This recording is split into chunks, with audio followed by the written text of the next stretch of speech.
Our data is mined, our art is monetized, and now our voices and likeness are being cloned without consent. And yet, we're told we should be grateful for exposure. The music industry is not broken. It's working exactly as it was built to. Keep artists engaged, but not empowered. You create the value, and corporations harvest the profit. Here's the truth nobody tells you. Spotify and major DSPs collect everything about your audience. They sell the data to advertisers, train their algorithms, close brand deals, and share it with labels and sponsors. Just not you. Think about that. You don't get paid, you don't get access, you don't get receipts. Access to our fans shouldn't be a privilege. It's our right. This is why we're building ProsperXO, created for artists, by artists. And we're not just building technology, we're building a movement. A system rooted in transparency, protection, and sustainability for artists everywhere. Build with us at prosperxo.com.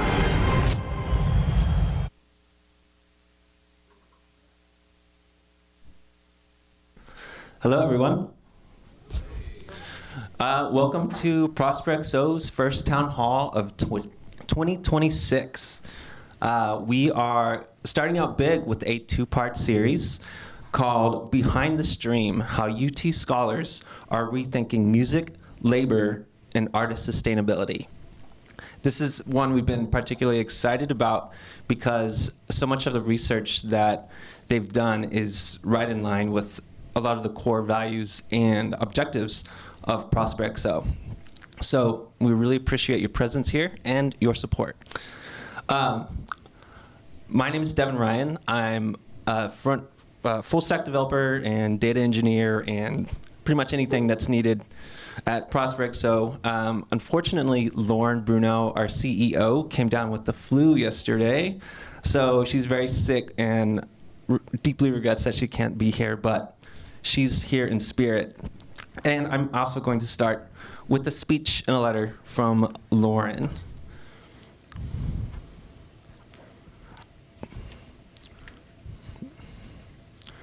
To our artist community and to the world.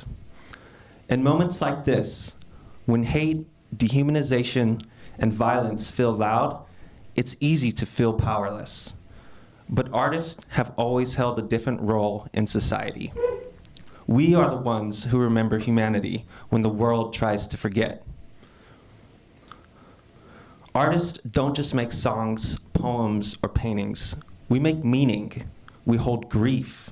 We tell the truth when systems fail. We remind people that every life is human, complex, and worthy of care.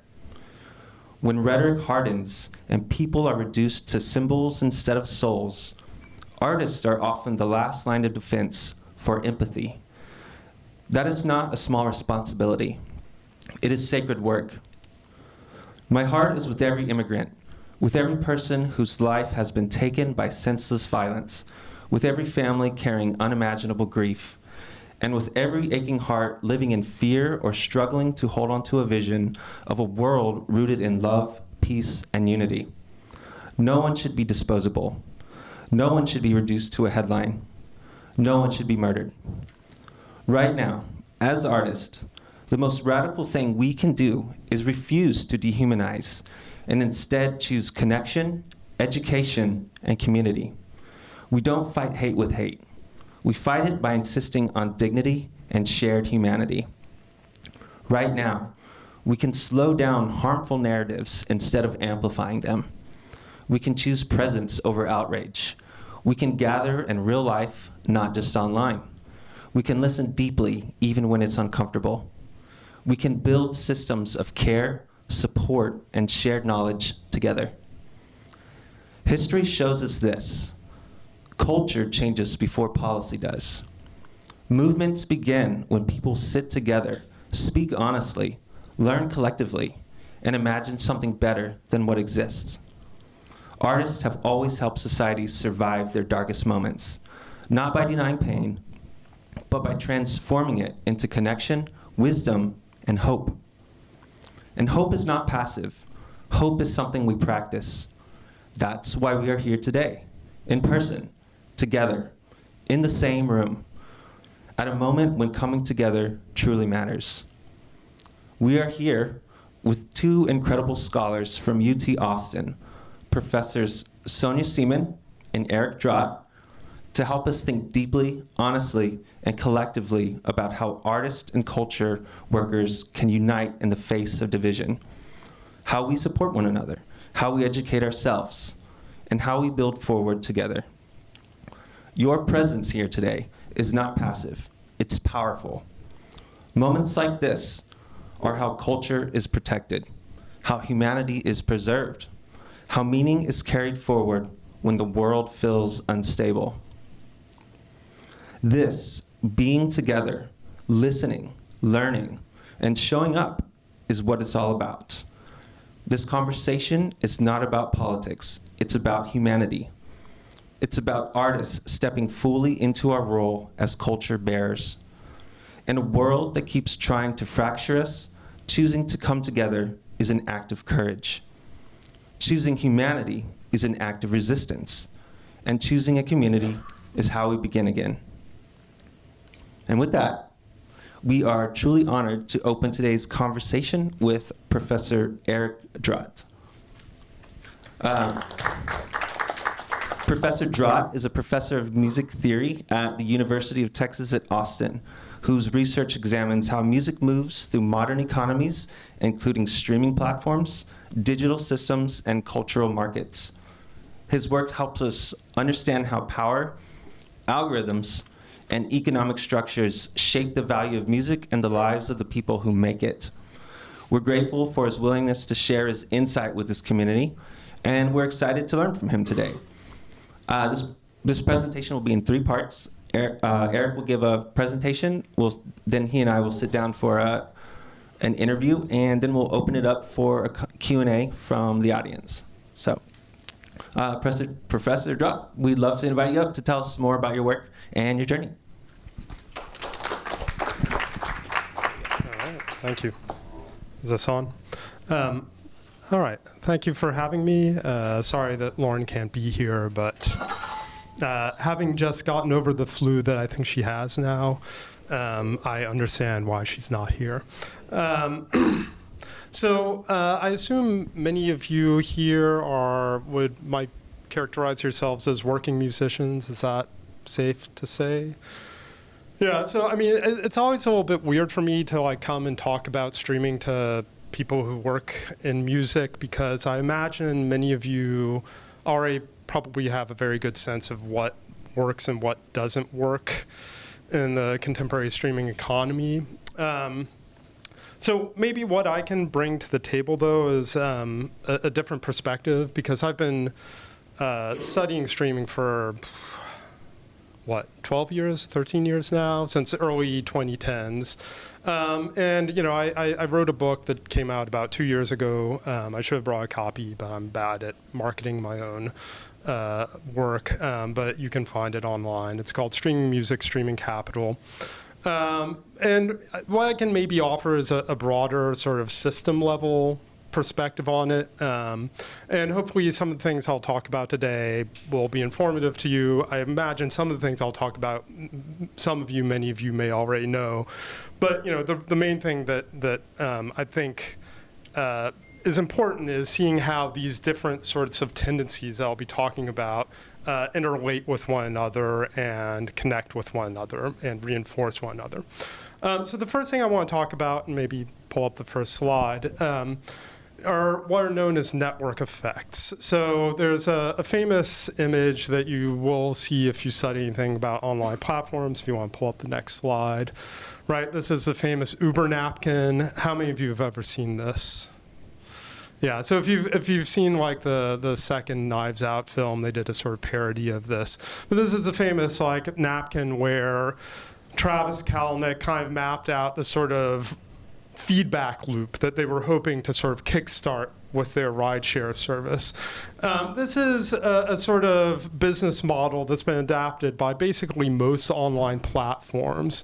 And the idea is to basically, you know, use a platform as an intermediary that's going to coordinate the sort of interactions between different groups, right? And that could be drivers and riders, or in the case of like streaming platforms, it could be artists, audiences, but then other groups as well, including like advertisers, investors, the list goes on. Do you want to bring up the next slide? Yeah, so the whole idea is that you're trying to create a kind of self-reinforcing feedback loops, right? So you attract some users to your platform, that brings in some revenue, that then allows you to license music, more music than you might have otherwise done, that allows you to collect data, that allows you to track more users, which allows you to bring in more revenue, which allows you to license more music, collect more data, and so on and so forth, right? And if this works, it can take off and scale very rapidly, right? And this is what these platforms are aiming at, is a sort of scaling very, very quickly, and usually getting some sort of first mover advantage. So they're the first one in a particular market. They can therefore scale up very quickly and then obtain what economists refer to as a natural monopoly, right? And so if you look at the sort of digital space, you'll see a lot of these natural monopolies, right? So for a long time in social media, Facebook had one in terms of social media. In the case of ride shares, we have a sort of duopoly between Uber and Lyft. In the case of streaming platforms, it's a little bit more complicated because there are other factors at play, but we have basically a sort of oligopolistic organization of the market, between Spotify being the biggest platform, but then Apple, Amazon, YouTube being other platforms, right?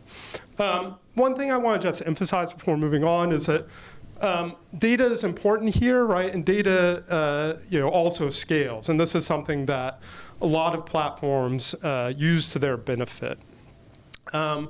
Generally speaking, the more data you have, the more valuable it is. And one place where you see this play out is in, say, recommendations on streaming platforms. Spotify and a lot of platforms, their main method of doing recommendations is still the sort of tried and tested method of what's known as collaborative filtering, which is basically just sort of taking a user and trying to find people who have similar tastes and then using that as a kind of means of sort of suggesting, oh, here's something you might not have listened to that this other person who's like you has listened to, right? But that is going to be more effective the more people you can sort of compare and contrast to, right? So, for me to say, like, this person has similar tastes as you, it helps if I have, like, more users, right, that I can make that comparison with, right? So data also scales, and this is something that's important to remember.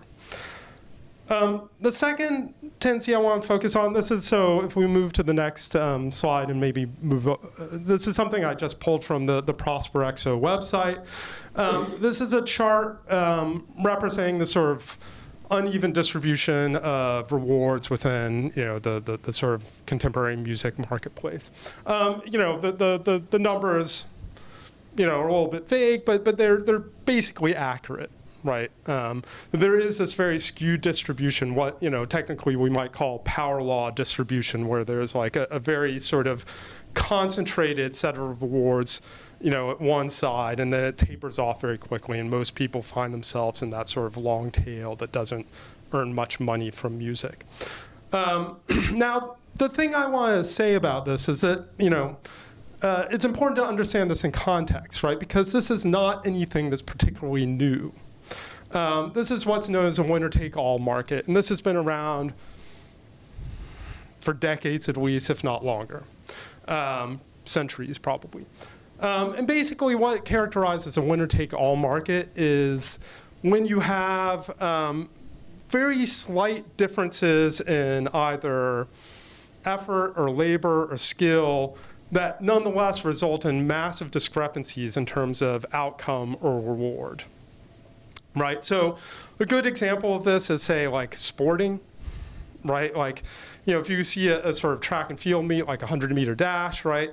It may just be like a matter of seconds or milliseconds separating, like, first from second place, second from third place to fourth place, 10th place from the person who didn't qualify for the heat, right? But it's a pretty massive difference between winning first place and second place, even though there's maybe only a slight difference in speed between the two runners, right? So that kind of market distribution, like I said, has been around for a long time. Right? If we go back to the 19th century and look at artists back then, like big popular artists like the singer Jenny Lind, she benefited from a kind of superstar economy or winner-take-all market structure even back in the 19th century. So what has changed, though, is the scale at which this operates, right? Because basically what exacerbates winner-take-all effects is the size of the sort of audience or pool of resources that are being sort of distributed within this market, right? And this is where streaming is particularly notable because, this is probably for the first time when we have a truly globalized music market, right? When I was in my 20s, right, there was still pretty stark differences between national music markets, right? When I would travel abroad to somewhere in Europe, what I could find in a record store there was very, very different than what I could find in a record store in the United States. But with streaming, those barriers have been demolished, which means that, basically the audience that streaming platforms are aggregating is on a truly global scale, which means that these effects are going to be aggravated, right?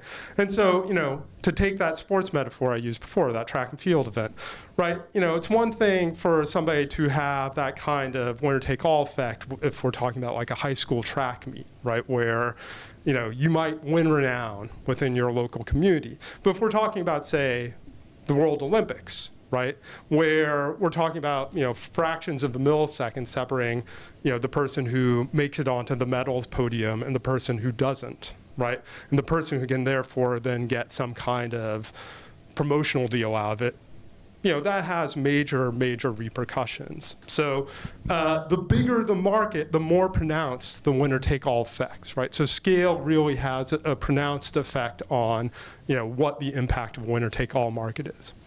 The third and final thing I want to talk about before we move over to the Q&A is revenue distribution.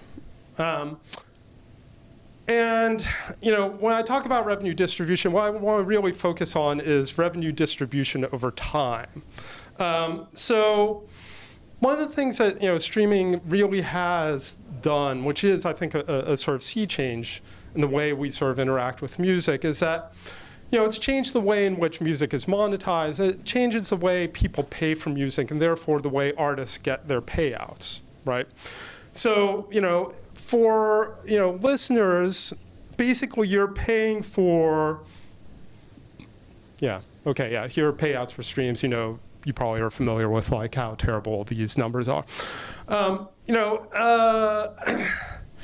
Yeah, I mean, if you think about the old model of the music business, right? A person would go into a record store, they'd pick up a record, they put it on the counter and they pay I don't know, $15 for a CD or something like that. And so what happens at exchange is that, if you're the buyer, you're paying a larger upfront sum in order to be able to do with that record whatever you want once you get it home. I mean, there are certain kinds of copyright restrictions. You can't take it home and set up a radio station, then broadcast it or anything like that. But basically, once you buy that record, it's yours to do with, right? If you want to listen to that album over and over again, great. If you want to never listen to it at all, hey, who's going to stop you? If you want to give it away to somebody, that's also fine. If you want to sell it to a secondhand record store, that's also fine, right? But the exchange is one where a larger upfront payment allows for basically, freedom to dispose of that good however the consumer sees fit. Now, if we look at streaming, what happens is that instead, people are paying not to buy, purchase a good that they can then own. They're renting access to a service. right? And so payment is ongoing and continuous. And that means that for artists, payouts are also ongoing and continuous, right? So like you will get, your monthly statement or however monthly, whatever the time unit is, where you'll get your, whatever slice of the Spotify revenue that you're due.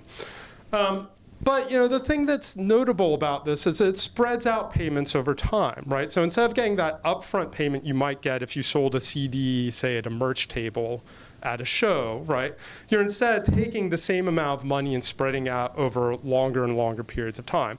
Now, the thing is that like if you give me $100 right now versus giving me $100 that's pieced out, say $1 a day for 100 days, that may be nominally the same amount of money, but it's not worth the same to me, right? I can do more with $100 I have in my hand right now than like the $1 a day I collect over 100 days, right? And this is something that's reflected in accounting where, basically there's a process that's known as discounting, right? Like the money, like if I am going to get $100 a year from now, like that's actually worth less to me because, like inflation might depreciate the value of that or something might happen in between now and then that makes that money less useful to me. All right, and so basically streaming, even though like in the long run, maybe artists will end up earning the same amount from streaming, because that payment is spread out over time, that money is going to have a different kind of use value for artists, even though it may end up being the same amount, right?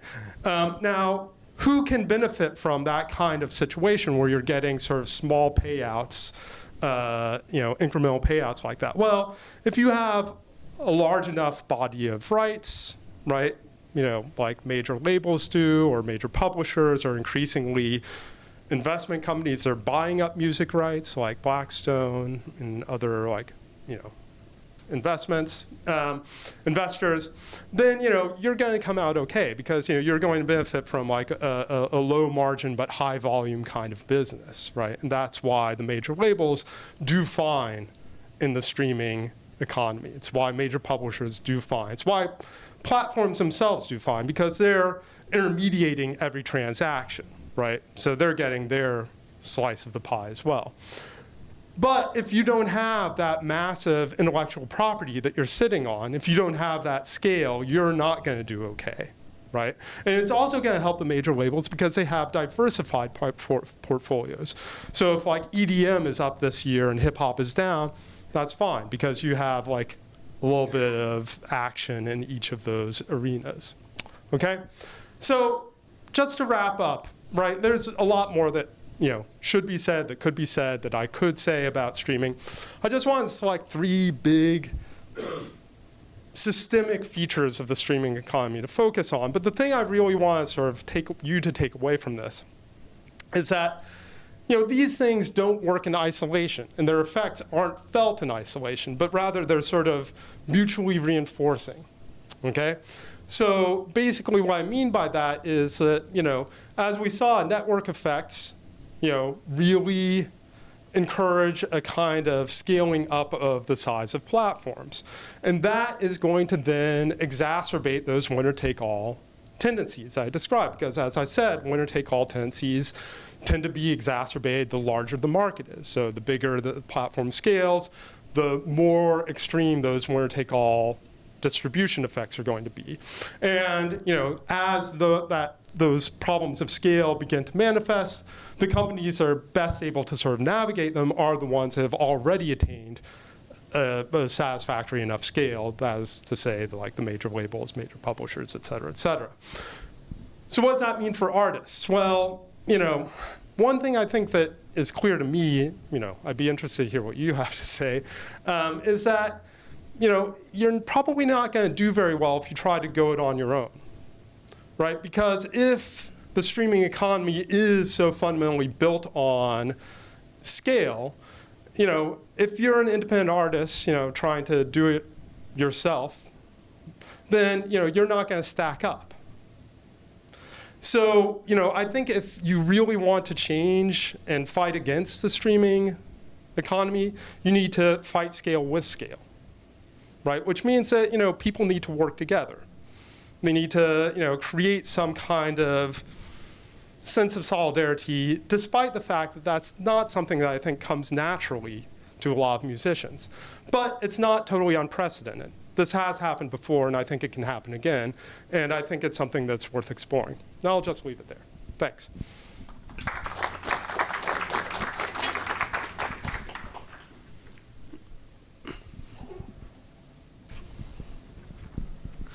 Thank you, Eric. That was great. Yeah, so now we'll open up to some questions with Eric. Just on a personal level to start, can you tell us a little bit about your journey into studying music and what first drew you to questions of power, labor, and value in music?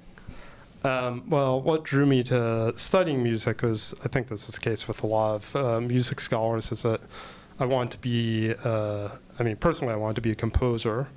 But then I didn't do very well at that. So then I said, well, maybe I can do something else that would be music related. And so I decided to go into academia instead. And I had a bit of a talent for that, so it worked out okay for me. In terms of interest in power, politics, the economics of streaming, I've always been interested in these kinds of questions. So it sort of came naturally to me. I think the thing about streaming in particular that sort of tipped me off that things were a bit funky was back in 2015. I'd been studying streaming for a little bit just because I thought the whole thing seemed so weird and alien to me at that time. But then there was a controversy because Spotify changed its privacy policy, and there was a big hue and cry. Nobody really remembers this now because it's 10, 11 years ago. But basically, they introduced terms that would say that they could scan your photo collection, scan your contacts, Wow. just basically scrape your entire iPhone for all kinds of data, and it just sort of caused a pin to drop for me where I just thought, okay, why do they want this data? What are they using it for? There's something that seems a bit fishy here to me. Yeah, so you actually answered my next few questions. So you would say, just through reading the privacy policies, that's where you really uncovered a lot of the more sinister motives that streaming companies might have.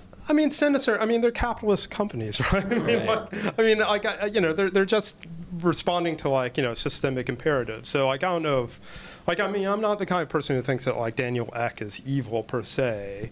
I just think that they're doing what the system is set up and designed for them to do, which is to seek profit, however they can seek profit, and they've just been successful in doing that. I think the thing that also tipped me off is once I started to look at the privacy policy, you don't have to look very far for them to be very upfront about what they're doing and why they're doing it. It's just that none of these things are necessarily broadcast for the sort of an audience. So if you go online and go to YouTube and look for Spotify ad execs speaking to an ad expo where they're trying to say why should you advertise on Spotify, the things they'll say are fairly alarming about what they're monitoring in terms of how people are listening to music, where they're listening to music, what times of day, what they think people are doing as they're listening to music. They're trying to deduce all kinds of information about consumer behavior in real time, and they think music is a particularly useful way of doing that. And so that, to me, was quite disturbing, and so that really set me down a path. Music as a form of data harvesting, or or it's the way I refer to it a in mechanism, my book is it's a technology of yeah. surveillance, right? There you go, a technology of surveillance. A lot of people still talk about music as passion or expression, not labor. From your perspective, what gets lost when we refuse to name music as work? Yeah, this is a tough question, and probably one that Sonia is better equipped to answer than I am.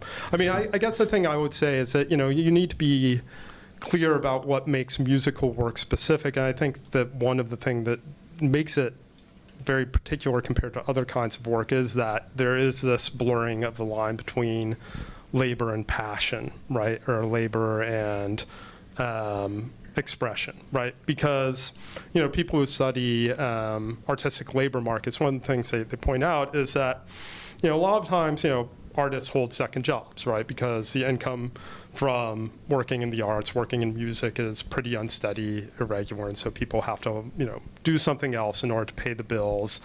But, one thing that they point out is that, if given the choice between like working more hours at the sort of stable 9-to-5 job and earning a bit more versus like having more time to pursue your art, a lot of times musicians and other artists are going to say, well, I'd rather make less money but have the time and energy to pursue music or pursue art.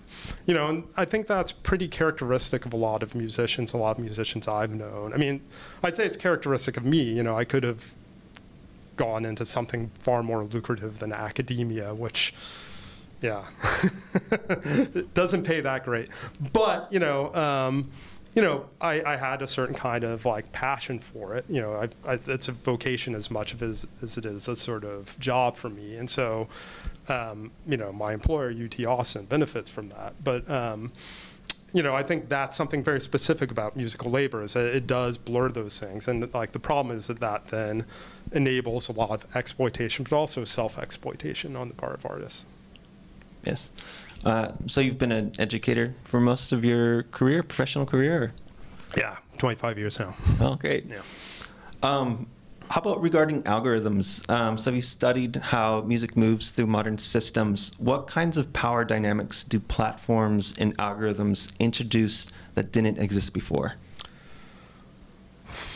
Well, I mean, I think that the algorithms introduce a degree of opacity for sure. There is, even for people who design algorithms, especially ones that use various kinds of machine learning, sometimes they don't even know exactly what's happening underneath the hood. Is that how you, I'm sorry to interrupt, would you describe opacity as not knowing how the systems work?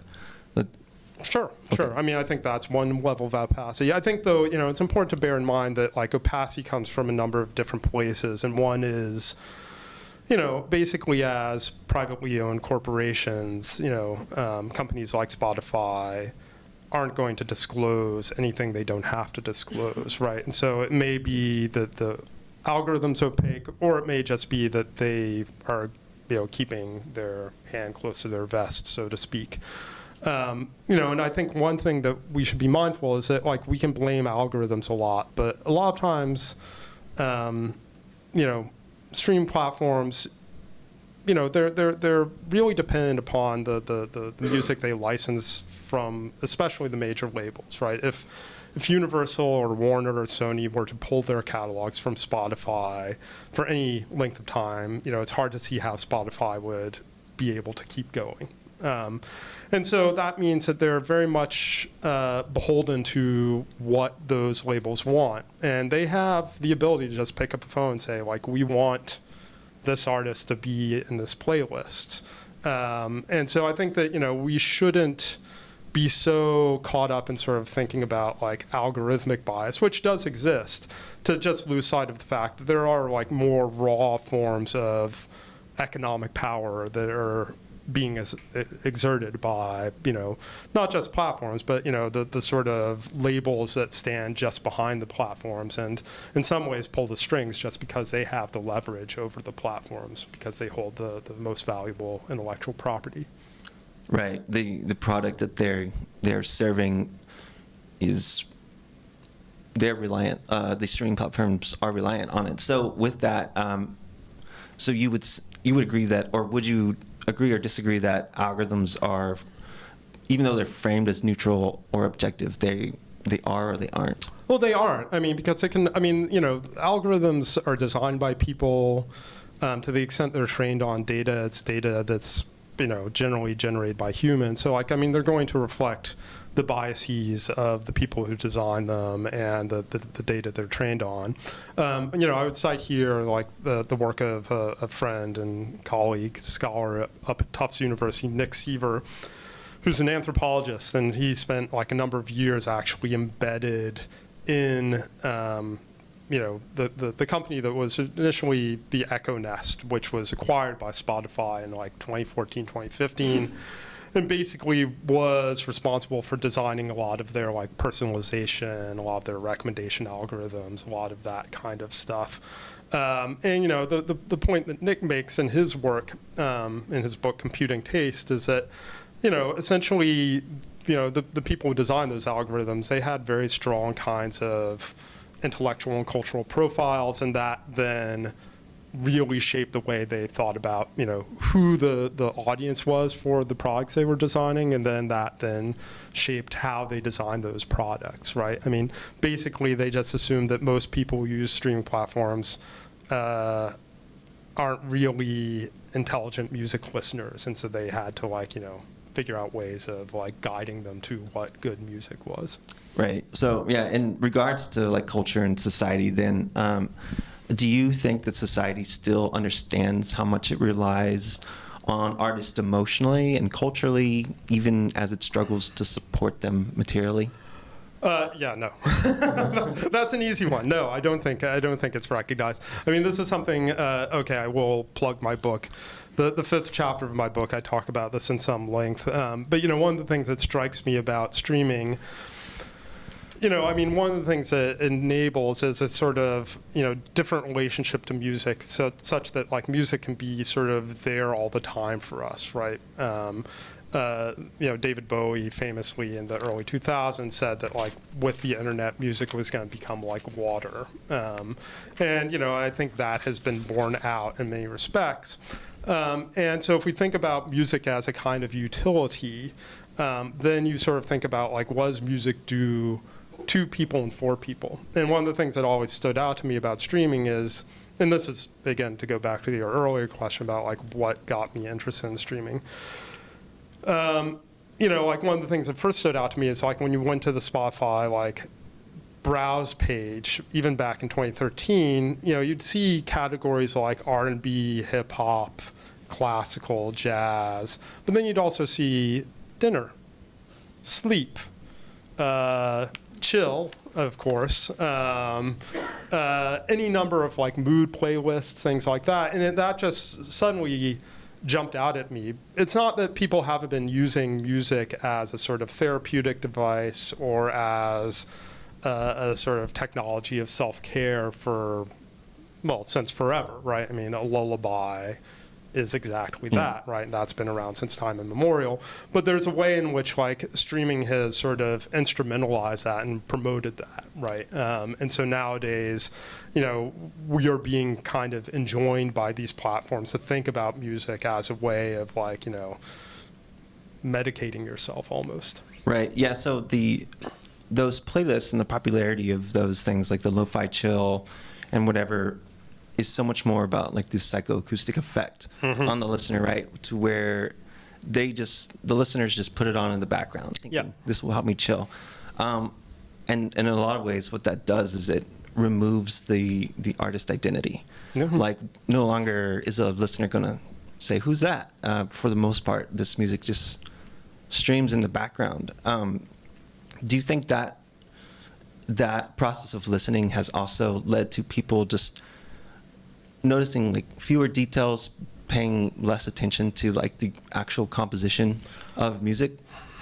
It's hard to generalize. This is the thing. I'm very loath to generalize about like how streaming has changed the way people listen or how streaming changes music, because, again, like I said, it's a truly global thing. So like there's going to be so much variation and variability in terms of like how different people engage with it. But yes, I do think that there is a way in which, especially certain kinds of mood-based playlists like the lo-fi chill, genre of playlists, the sort of Spotify core playlists, they are going to encourage a certain kind of, lean back, inattentive form of listening. I don't want to like pathologize that. I mean, again, because people have been doing this for a long time. When you think back to like radio back in the day, right? A lot of people would just turn on the radio to have in the background, and not really pay that close attention. I mean, I think that's still the case with certain kinds of radio stations even to this day, even though their cultural significance has sort of, fallen off since, the 1970s and 80s and 90s. But, I think that there's a way in which, that can then be manipulated, that inattentiveness, to a much greater degree on Spotify or in other streaming platforms. And you see that with the way in which AI-generated music has sort of started to populate some of the, mood-based playlists, things like that. And, even before AI-generated music, there were controversies about Spotify taking off, music by, more famous, recognizable artists from mood playlists and substituting basically production music that they commissioned from a Swedish production music company for cut rates to cut down on the sort of payments they'd have to pay the rights holders. So this is not a new thing for Spotify to do that. Well, let's move on to more artist and community-centered questions. When you listen to artists talk about burnout, precarity, or exhaustion, what stands out to you from an academic standpoint? That's kind of a weird question. I mean, that's a big one. I don't know. I mean, what stands out to me is... How do you think artists are suffering the most? Are artists suffering the most? I mean, I think artists are suffering, but I think everybody's kind of suffering these days. I mean, a lot of people are. I mean, I don't know if it's just a... I mean, I do think that there is a way in which, and this is not an original observation, but people have said that okay, artists were the original gig workers, and there's a certain kind of precarity that's built into, the working musician's lifestyle. Now, that hasn't necessarily always been the case, and I think that, there were previous moments in time where there were more regular forms of employment, just thinking about the United States in particular, where, and this is going back 100 years when, you had radio stations that were really local, right? And, had to rely on local talent to, populate their airwaves. Eventually in the 1930s, that all got displaced as radio stations consolidated and more music was being, played back on record or played back remotely. But yeah, I mean, I think that of course, musicians, working lives are precarious. I think the thing that's happened, obviously, in the past 20 years is that precarity has become a more generalized feature of employment in the United States and elsewhere. And the problem here is that, there isn't a kind of safety net, right, that, would make having a precarious form of employment survivable for people, right? I think that, precarity is something that you can live with if you have generous unemployment benefits, generous health, kind of national health benefits, things like that. When you lack that, then the effects of precarity are that much more kind of intensely felt by people. Yeah, it's something that carries over to most citizens in our country right now, right? Yeah. If there's one thing you want every artist in this room to understand about their value, something the platforms don't want them to know, what would it be? I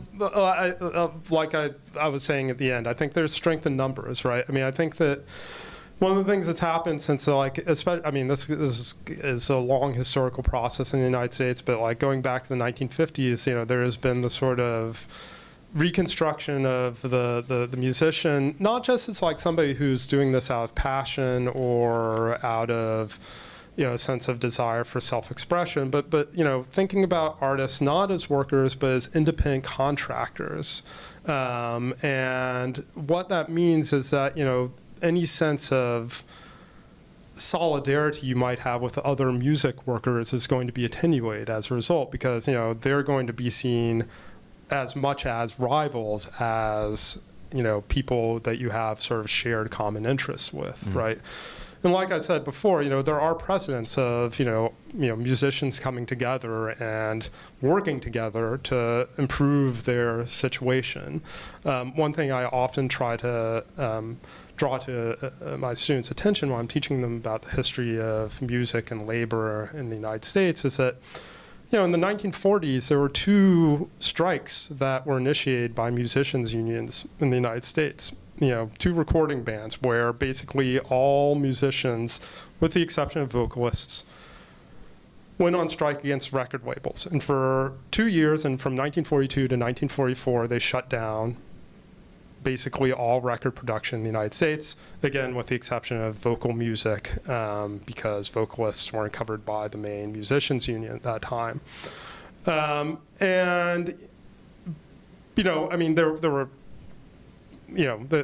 were losses that came as a result of this. We don't have as robust a history of the early years of bebop as a result of the recording ban. But, they were able to win the concessions they were looking for from the record labels at that time, which included the creation of a trust fund that would help support the staging of live performances of music, paid live performances of music all across the country, and that would help to sort of offset some of the sort of disparities that had been introduced by the development of the sound recording industry, which concentrated musical employment in like a few major urban areas to the detriment of people living in smaller cities like Austin or elsewhere in the United States. And so I think that, obviously we're in a very different place in 2026 than they were in 1942. And this did not happen, overnight. It took decades of organizing and work. But, if it happened then, it could happen again. And I think that it's something that, artists should bear in mind is that, there is power in numbers, right? And, like I said before, if the streaming economy works for the people it works for, largely on account of its scale, then it's incumbent upon musicians to fight scale with scale, right? To figure out ways of, working together, joining together, and fighting back.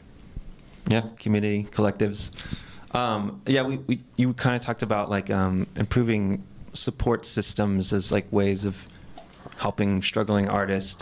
But so where do you see like real possibility right now within those type of things, whether in policy, community organizing, or alternative models? You're killing me here. I think, like I said, I think organization is important. Getting people organized is absolutely vital. I think, Prosper is one avenue that organizing can take, and that's great. I think there are others that the people can pursue. There are organizations like the Union of Musicians and Allied Workers. There are, legislative efforts that are underway to try to change public policy around streaming. So Representative Rashida Tlaib sponsored a bill that would change the way, artists receive money from streaming platforms by adding a sort of supplemental surcharge that would go into an escrow account and be distributed directly to artists. I think those kinds of things have a lot of promise. Obviously, we're in a political situation where, frankly, that's not going anywhere anytime soon. But, again, this is where you need political organization. Right. Okay, yeah, so a lot of talk on struggle and everything, but why don't we wrap up our interview with what gives you hope when you look into the future of music and cultural work? Oh man, each question gets harder and harder. What gives me hope in 2026? Are you joking? What gives me hope? Well, I don't know. People are still doing it. I do think that this is something. So we haven't really talked about generative AI, which is another bleak topic of conversation. But I think that one of the things about generative AI is that even if it were to, flood the market, right?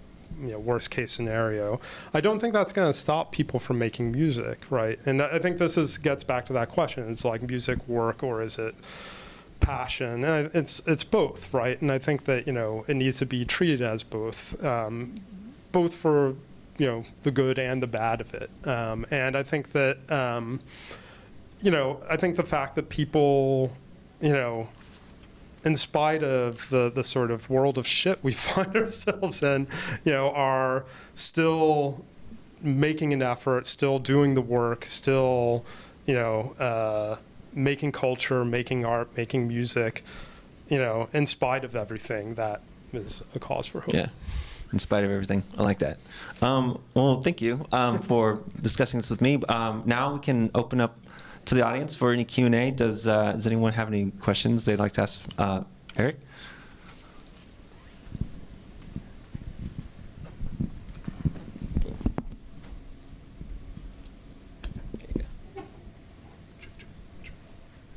Anything? Let's try this one. Check. All right. Yeah, okay. Anybody want to go? All right.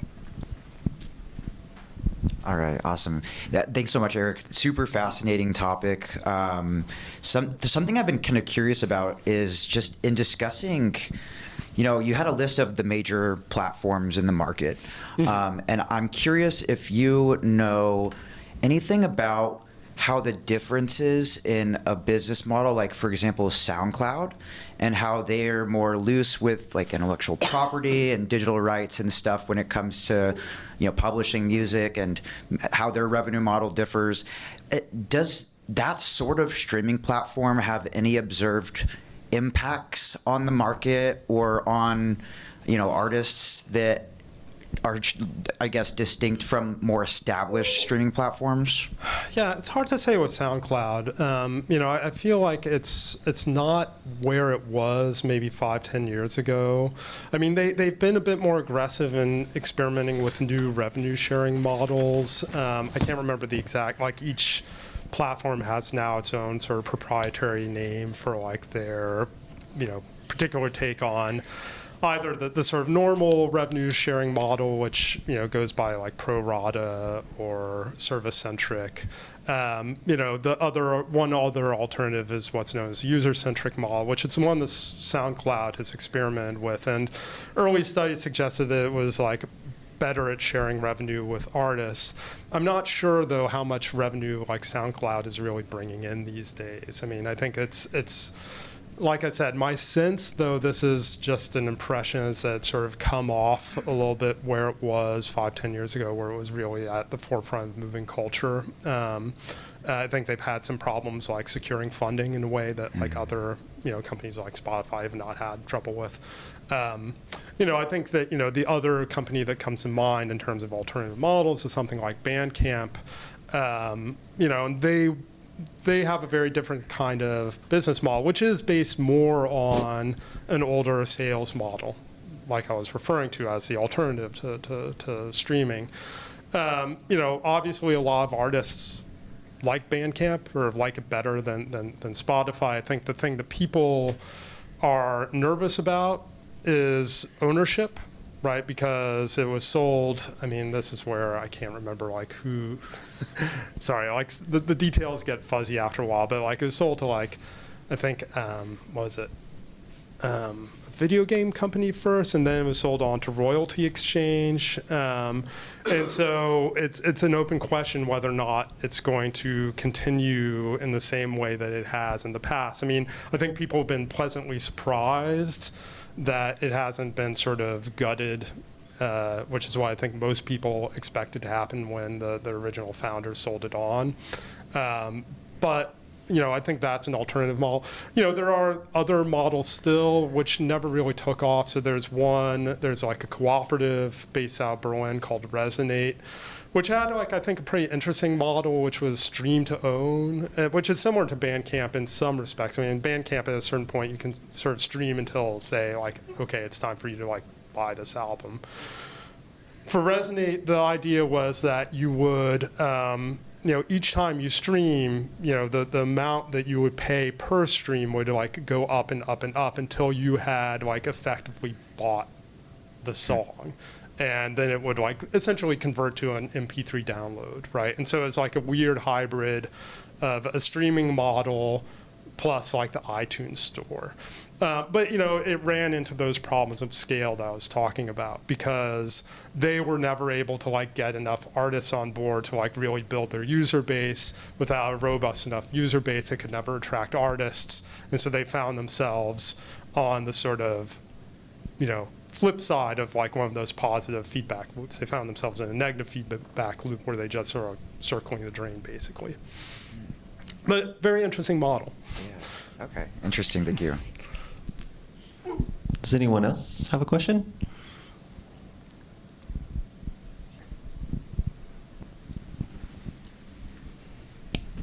Hello.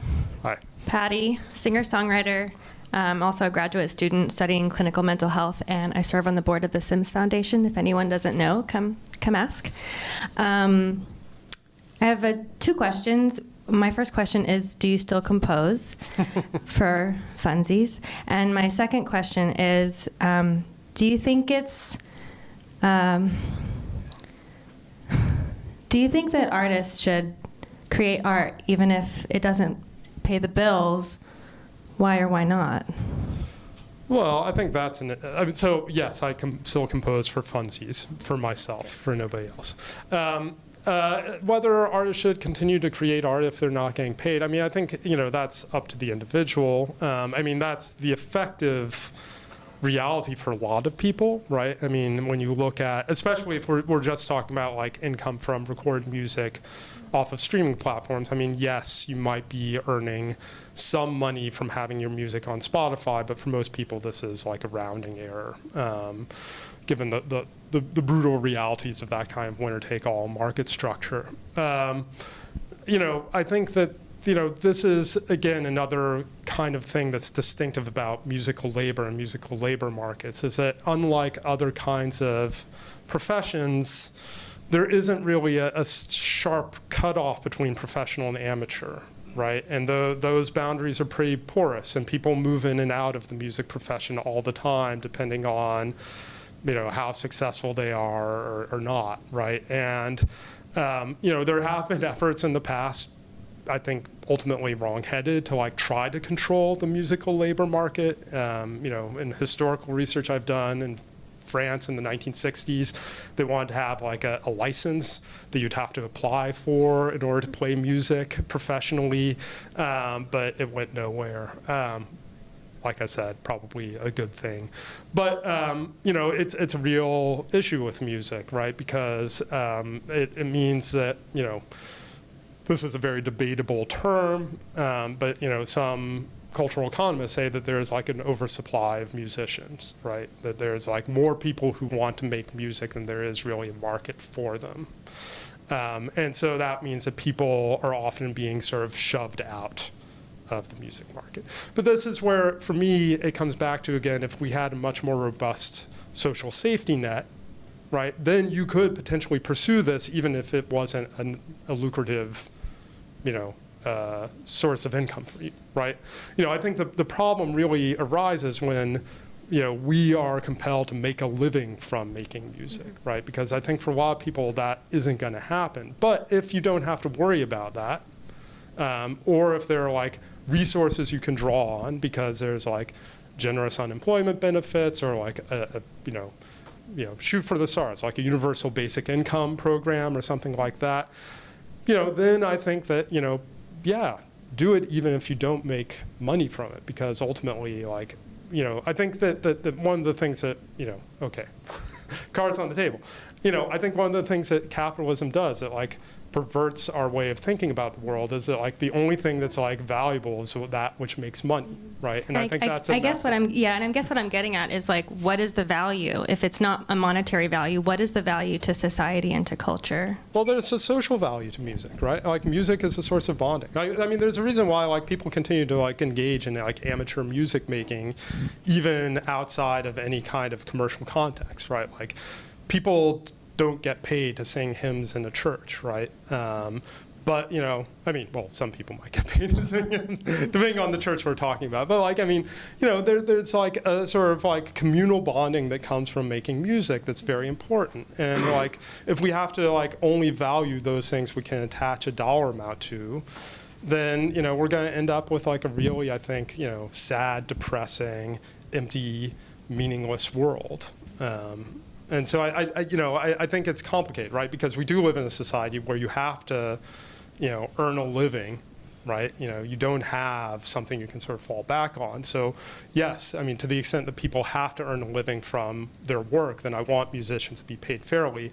But if we want to sort of think utopian, then I'd love to be in a society where people didn't have to worry about those things whatsoever, and they could just make the art they want to make in addition to doing whatever they do.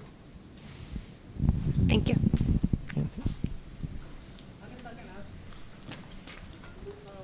Gabe has a mic. Wait. Thank you.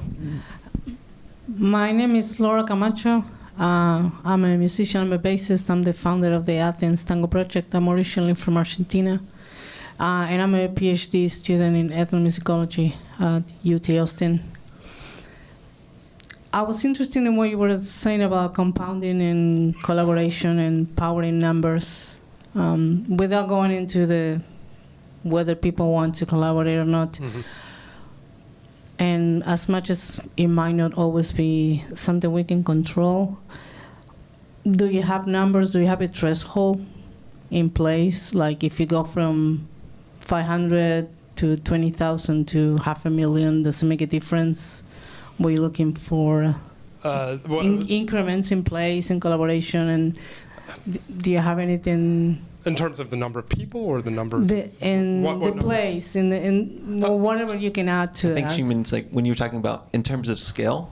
What are the hard numbers? What are like the? Are there hard numbers when you talk about scale? How big does our collective need to be? Well, I think in terms of musicians, I think that's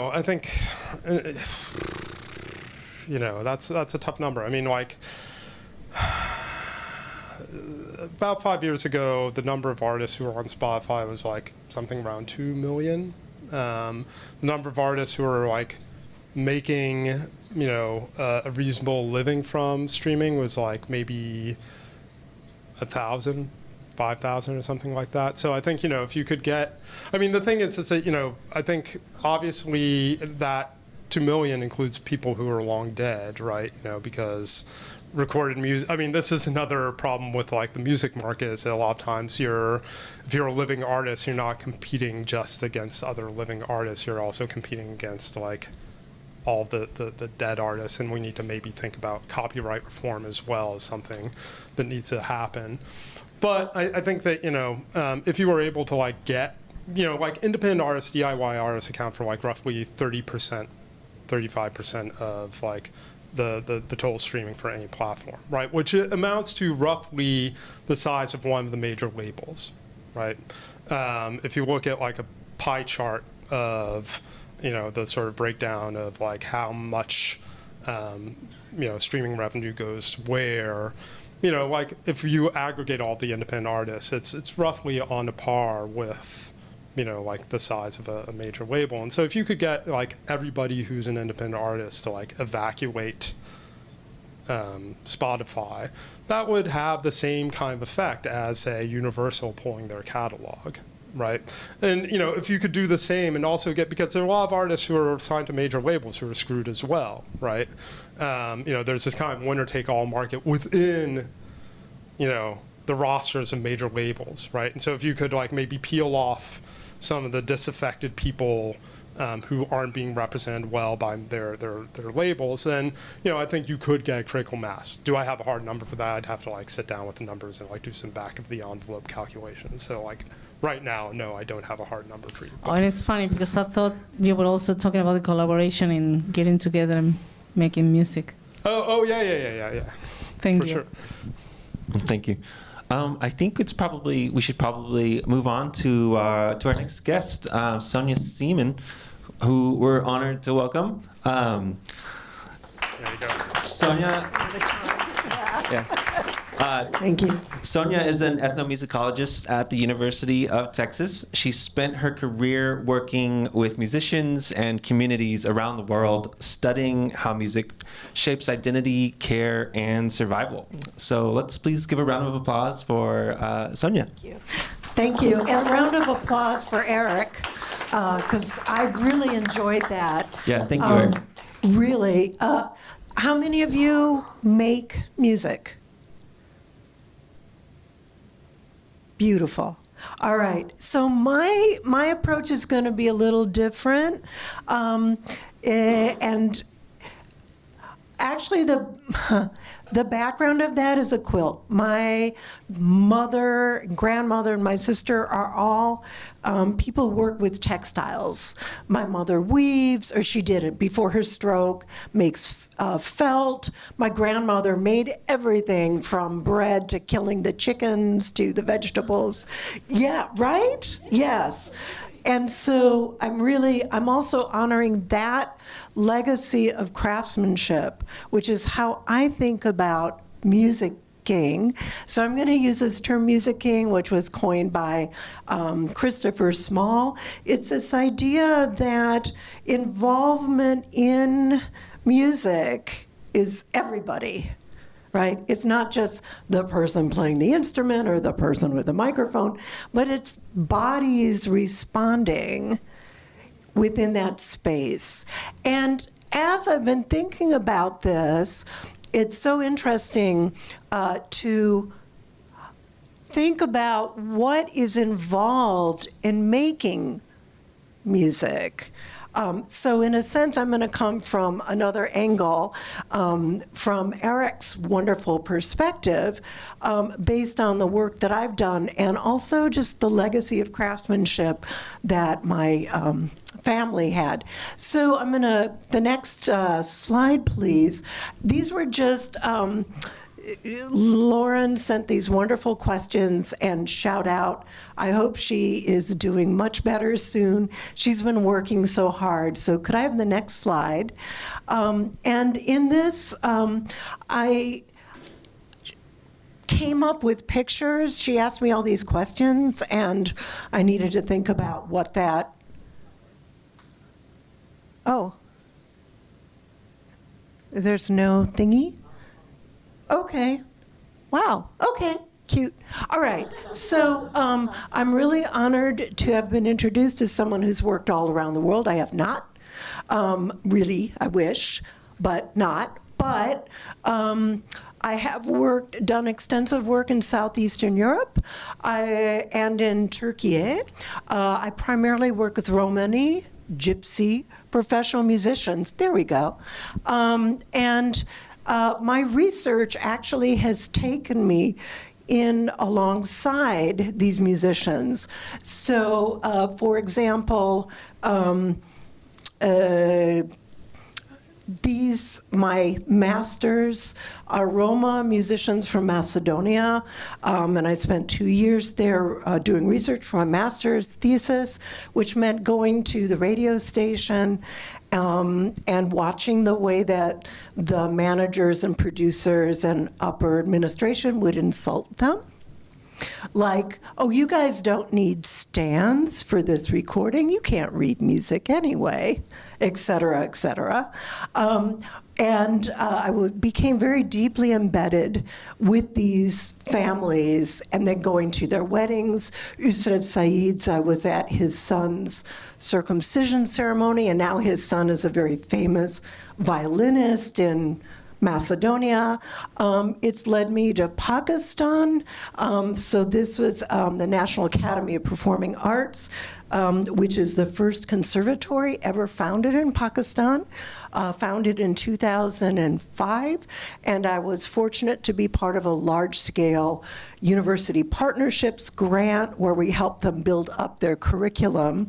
And then these wonderful people like Viru Shan came to the US, and UT took all the classes, kind of put all of our undergrads to shame, lived with me, taught me how to make Pakistani food. And also during my work in Macedonia, the Roma musicians I was working with, because again, I was just in with the families, including walking around with my clarinet teacher's wife, who would walk me around the neighborhood kind of like, don't mess with her. And by the way, my husband is not sleeping with her, right? There had to be like these taboos that were set up. And I noticed that they were all listening to Turkish music through VCR, you know, those ancient videotapes, right? And cassettes.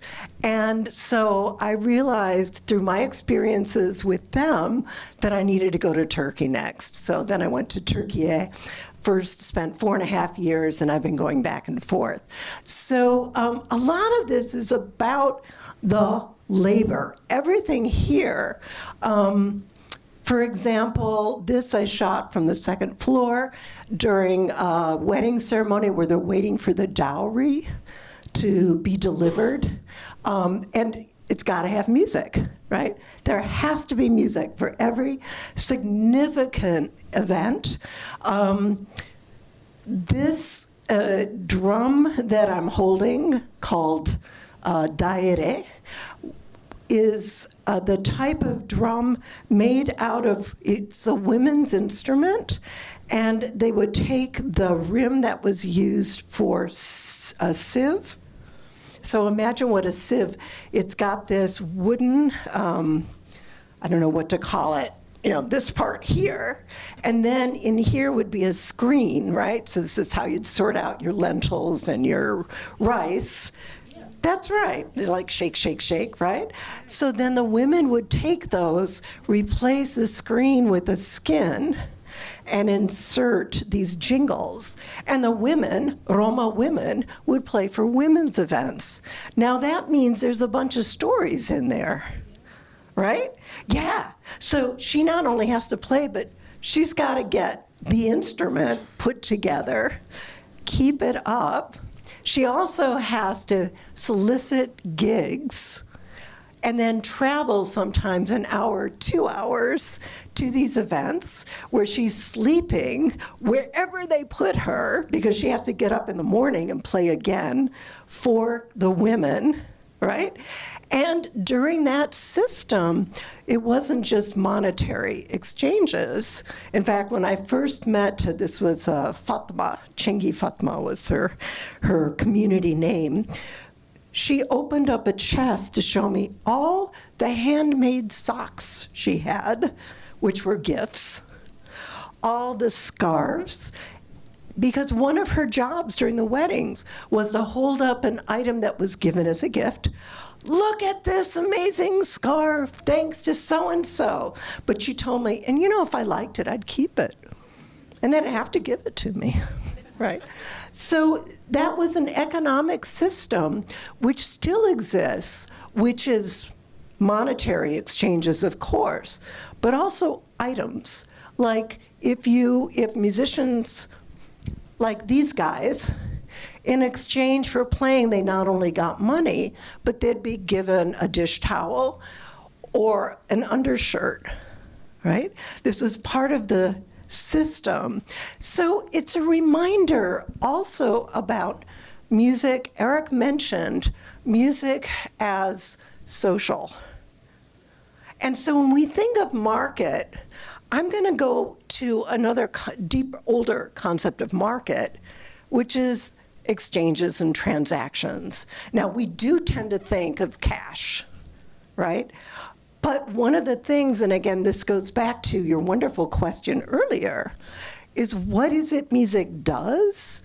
It brings people together. It also heightens their prestige, right? It points to the celebrating family, for example, in these contexts. And it also motivates or inspires people to move together in dance, right? And hopefully, as according to the musicians, if they're playing well enough, to throw bills. But that's just one of many aspects of what it is music does. So I got really interested in labor. I was already doing the labor being an ethnomusicologist. What is it we do? It's glorified hanging out. We spend a lot of time just sitting with folks in how they live, cooking together, right?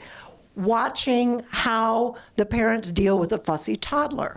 So for example, in these Roma families, this is what you do. If you are born into a musician family, you can still suck, but you have to play music. That's your craft. And so I got very interested in this idea of craftsmanship. Although craftsmanship is really important within Romani communities, it really is at the basis of being a musician, right? All those hours of woodshedding, right?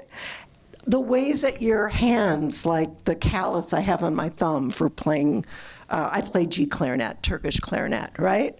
Whatever it is, I'm sure you've got bodily muscles, right, that are developed in relation to that tangible aspect that is required for playing music.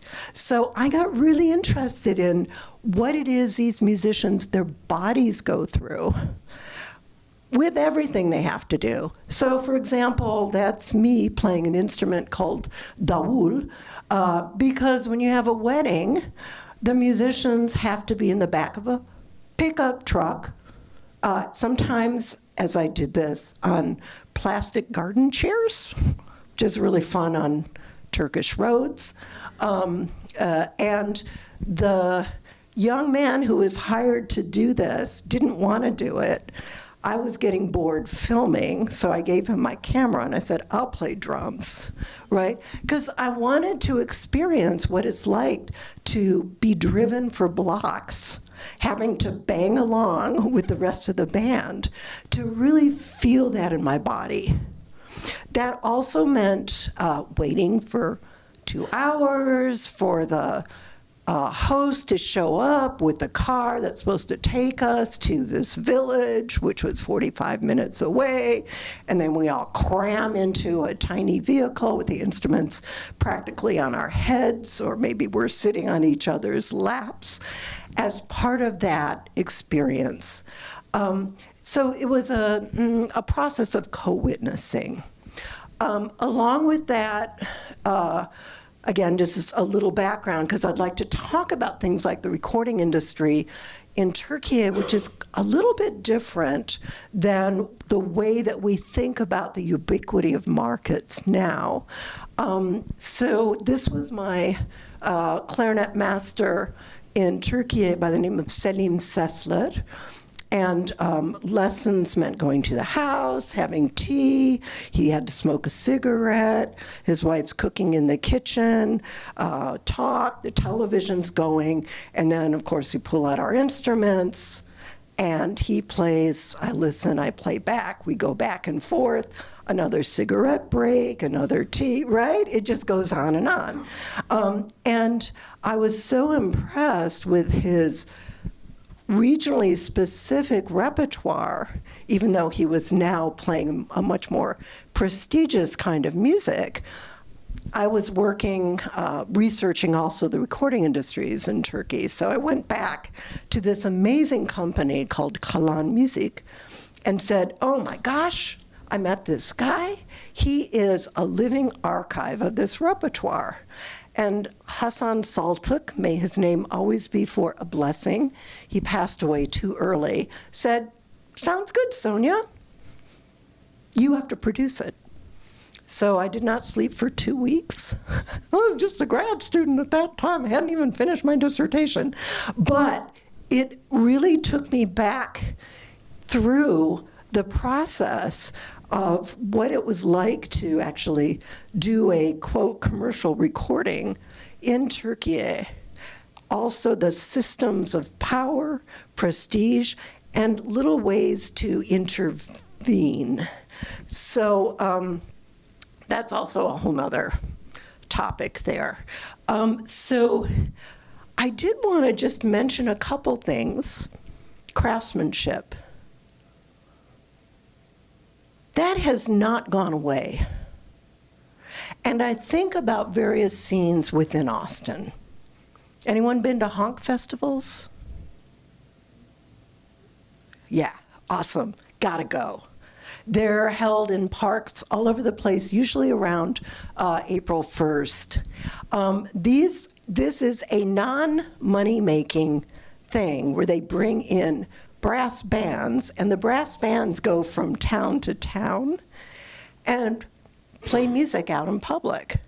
They're not earning money for it.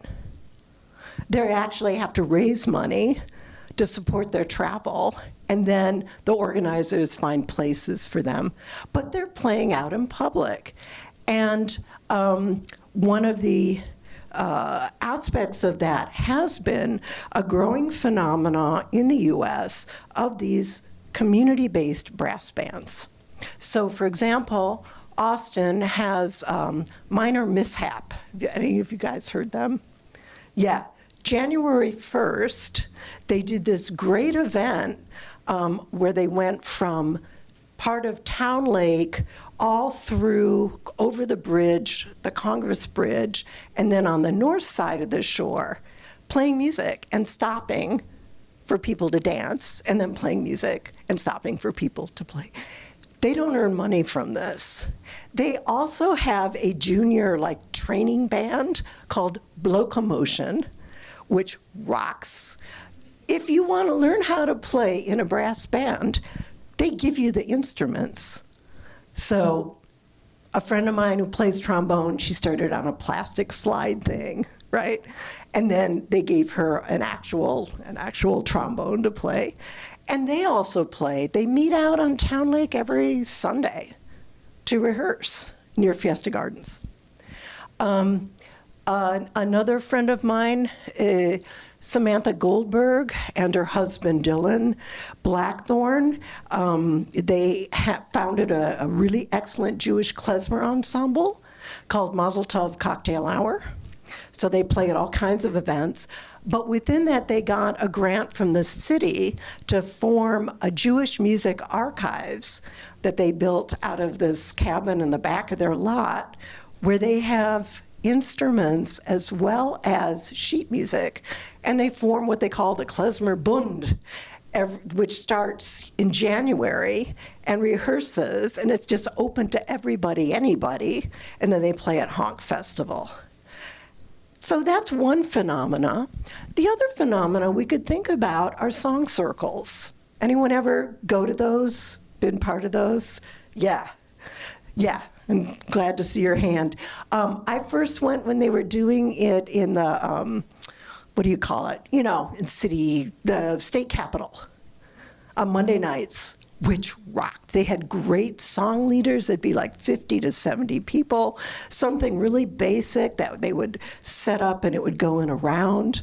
There are people still doing this. Refaquet La Violette, for example, who has a song circle event every Monday at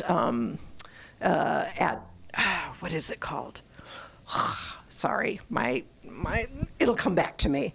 Anyway, and so I'll just mention that some of these artists will be performing and getting us to participate with them at a symposium that I'm organizing along with Robin Moore, who's in the back, and Charles Carson, who's over there, and a fourth colleague, Tony Rasmussen. But these are examples of craftsmanship. They don't go to say, okay, we're going to get ready and then I'm going to get $100. They go to play music. There are these opportunities and ways of being in music all around us. We do have to open our ears and experience it. So my perspective about music and labor is also very much guided by this older system of craftsmanship, which is still very much alive in Turkey. It's alive within these Romani families, where on the one hand is a stereotype, gypsies, of course they play music. No. They don't all play music, first of all. And second of all, if you're born into a musician family and you're 2 years old and you throw a fit, your mama's going to throw a little tiny baby drum at you or give you the dad's clarinet to toot on. It is within their musculature, nerve training, and all around them to do musicianship. And so that does bring up a lot of questions with some of the changes that are occurring in terms of what I'll call alienated labor, which is indeed increasing. On the other hand, there are societies, like in Turkey, where you cannot have an event without music. And it is enough to keep many of these musicians employed. Unfortunately, not to the degree that their fathers and grandfathers had lived through because of the various changes, which I'm happy to talk more about. But I do want to, I guess maybe this is the bid for hope, which was one of the questions. There are ways of being and doing in music if we can remember that to music is to be with others.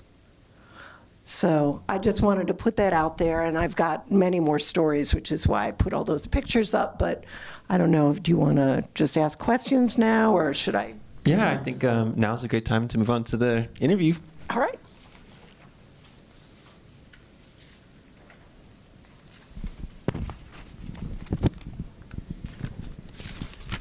Well, thank you for sharing so much with us about your life and your studies. That's all really fascinating. I guess, so to start with your own musical journey, you had mentioned you took some clarinet lessons while you had traveled. Is clarinet your primary instrument? I was a failed orchestral clarinetist. There, I just came out of the closet.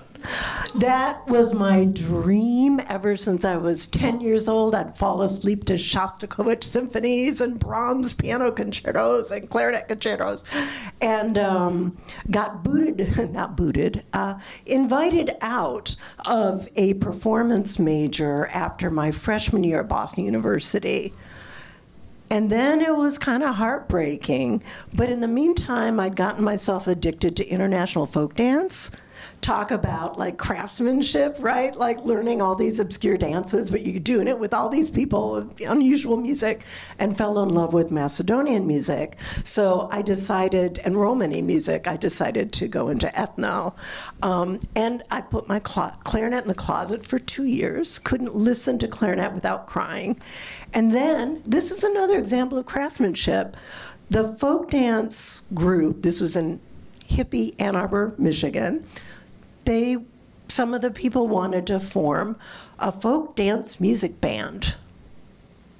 So that's when I took my clarinet back out.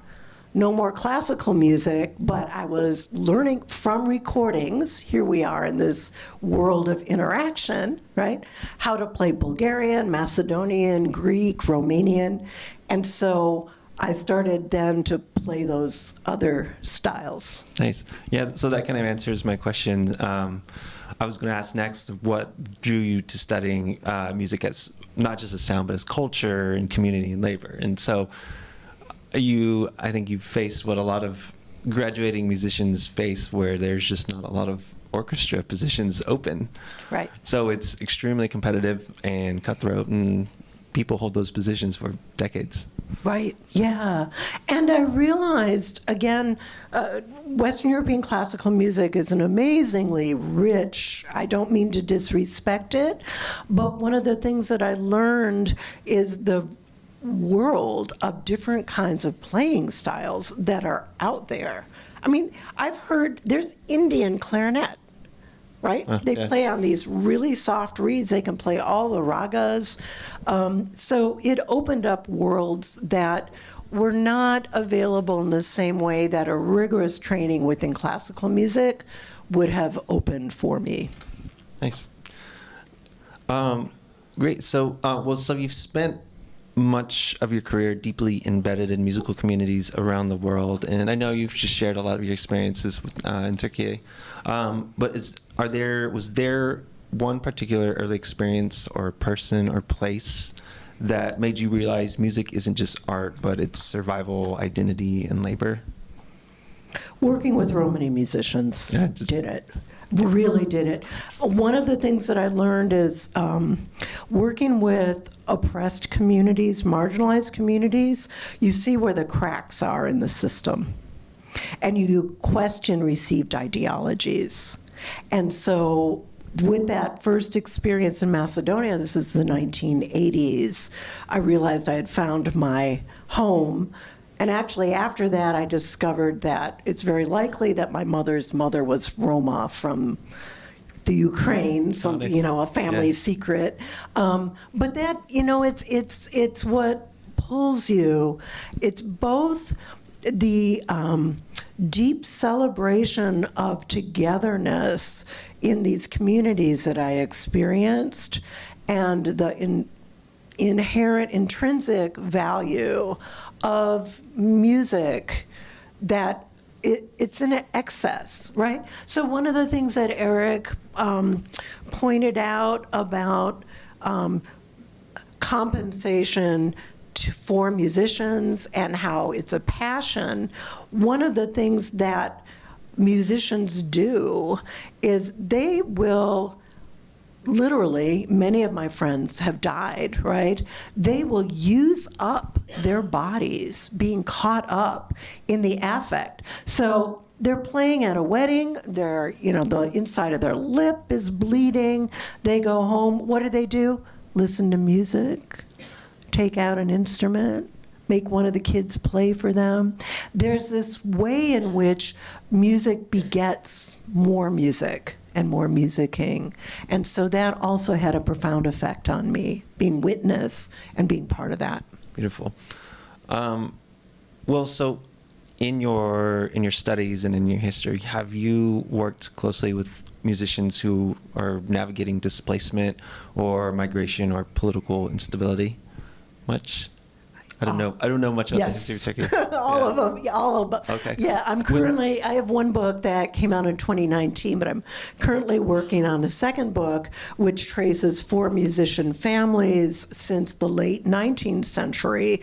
One of the things that I found really interesting is that the majority of, I would say about a good 75 to 80% of professional musicians in Turkey are Roma. And of those, about 80% actually came originally from either Bulgaria, Macedonia, or Greece.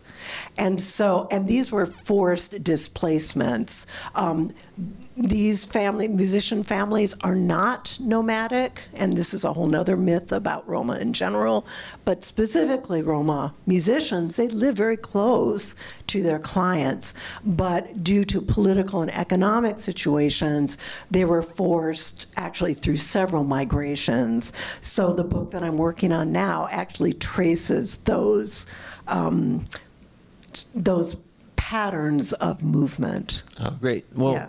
okay. So, do you address in your writing with that research? Do you talk about like music as a form of resilience, or how do they use music as a form of resilience? Wow. So among these families, there's an expression: music is bread money. Müzik ekmek parasıdır, which originally the term was müzik teknisidir. Yani, that means music is the mold in which bread is made. So there was a deep understanding that music shapes them, their profession, right, shapes them physically as people as much as they themselves shape musicking.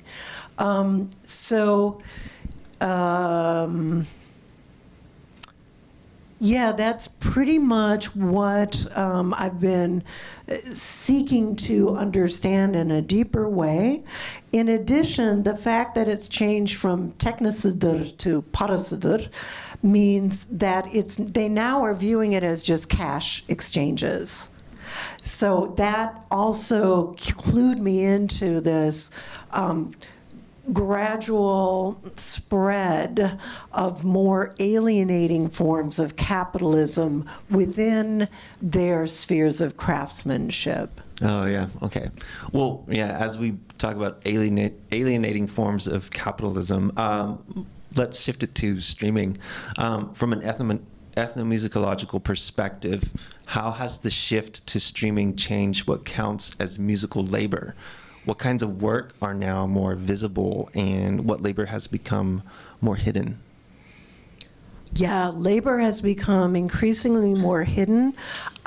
So one thing we do as ethnomusicologists is we follow these people around, right? We're like second-order detectives, right? It's like, what you doing? How'd that happen? Okay, what questions do I need to ask? What archives do I need to go to? Our questions come from the people that we work with. We call them consultants.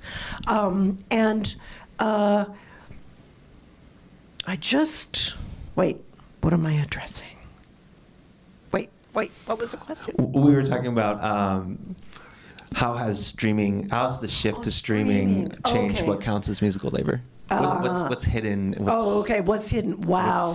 What's become hidden? Yeah, right. So this reminds me of when I went back in 2008, maybe, and one of my friends was like, "Hey, Sonia, guess what? I retired." Well, I know he couldn't have retired because they do not have steady jobs that pay them retirement, right?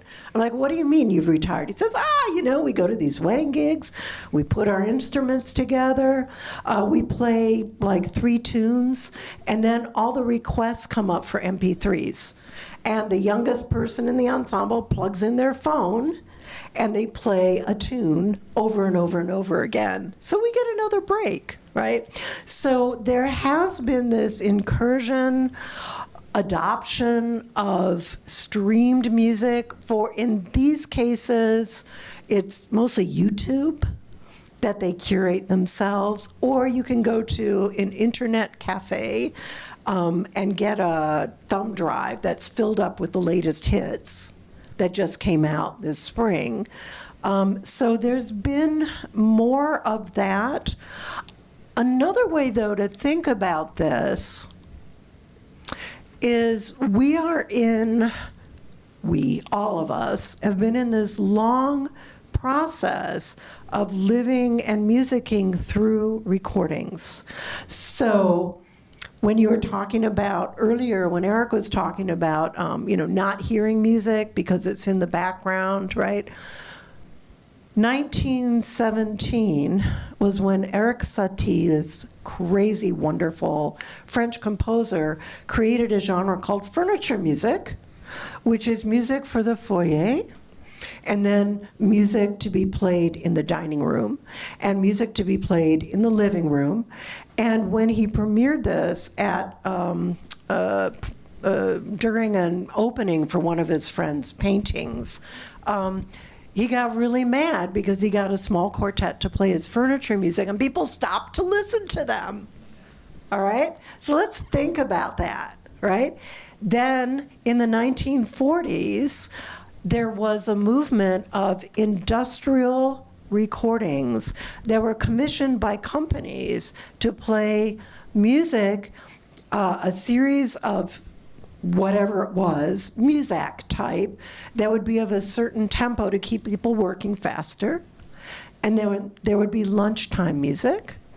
And then there would be early afternoon music. And these were on 16.5 RPM records in these big stacks. So we actually have been living in this environment where we're interacting with recorded sounds. As an ethnomusicologist, I'm curious about the quality and the tempo and the economics of these interactions. So we know, for example, that jazz spread in the 1920s through Europe, not only because there was one band that came over, but because people got a hold of 78 RPM recordings and studied them. And so this led to jazz ensembles being formed in Germany and in France. So I guess what I'm concerned about is where craftsmanship is. That's my biggest concern, my ethics. Where are we, if we live in a world where music then is produced for us rather than us producing it together with others, how are we living as human beings? And so as an ethnomusicologist, that's been my big concern. I've seen all kinds of levels of exploitation among my consultants, my friends, and it takes a lot of knowledge and hard work to get behind to intervene. So one example I'll give on the previous picture with the CD that I co-produced with Selim Seslet. At that time, and it is still pretty much the case, Roma musicians, they go into a studio, they want to be paid per track, they want to see the cash, usually marks, dollars, or euros, not Turkish lira, right? And what I did, because there aren't royalties, there aren't good royalty systems in place in Turkey, so I worked out a deal with the record owner that I was going to check his books every time I came back, find out how many more albums had been sold, and I would take that money and split it up among the musicians. Now, in my utopian, hippie, socialist approach, I wanted them all paid equally.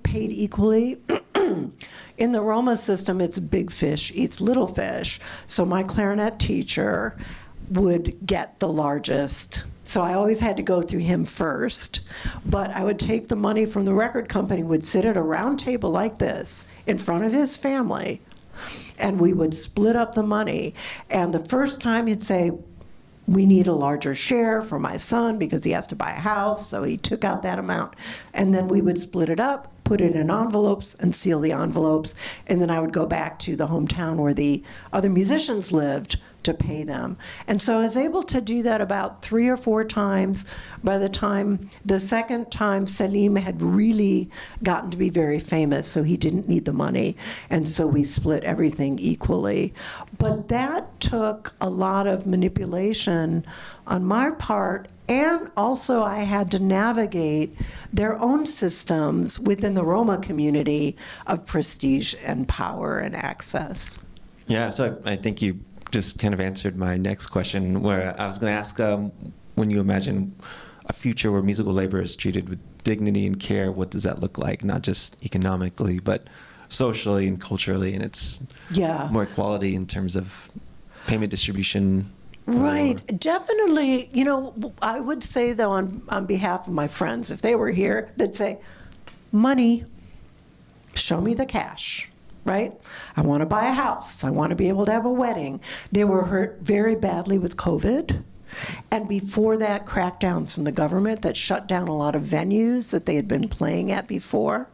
And so many of these families are now either they're making their sons go to the conservatory so that they'll have a good government job, or they're telling them to do something else because it's not the same kind of world it used to be.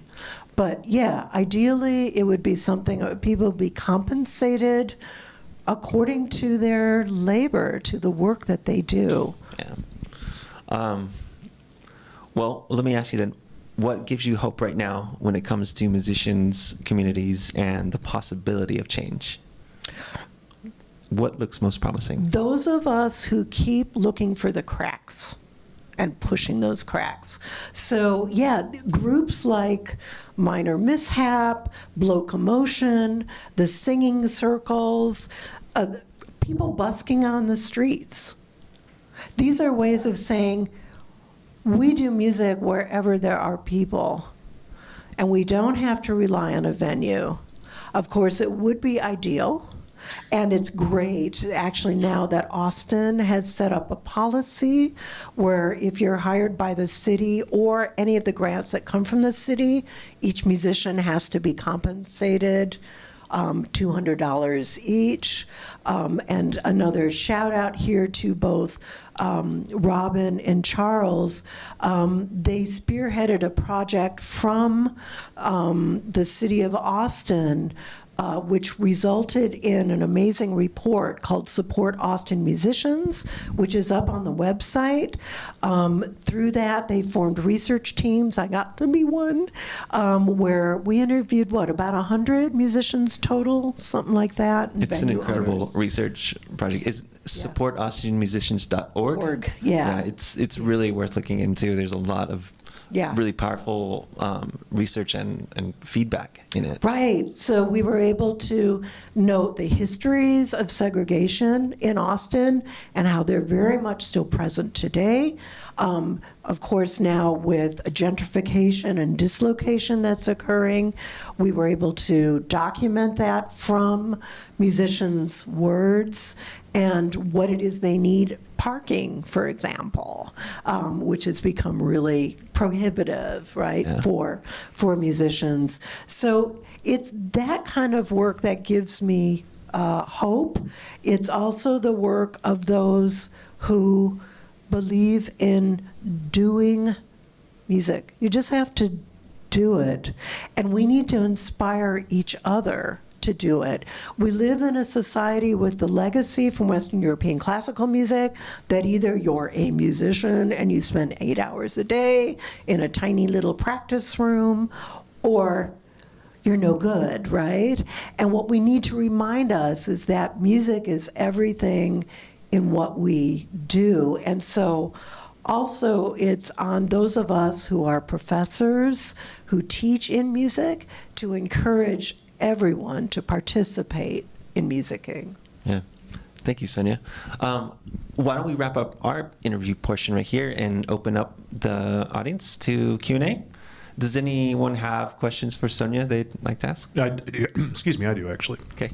So this is kind of one of my favorite questions to ask guests because it's really fuzzy, and it is from an ethnomusicological perspective.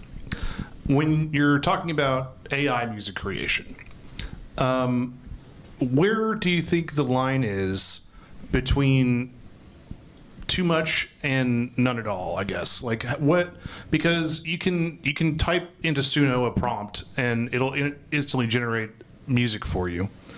But you can also use AI to remote control like DAWs and things like that.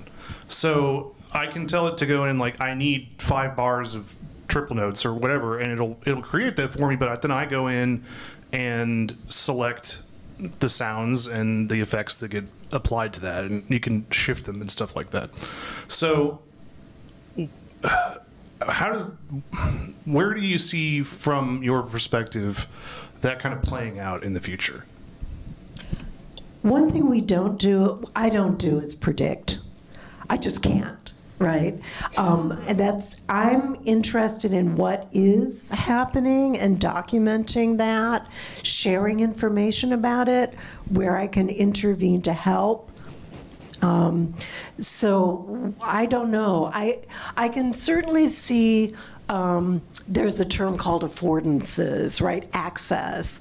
And I can mention that in Romani communities, due to Cubase, and the disc originally was a little diskettes you could put into a synthesizer, that actually put music production in the hands of non-professional Romani community members, and they started an entire new genre, and it's now called DJ Look, doing DJ-ness.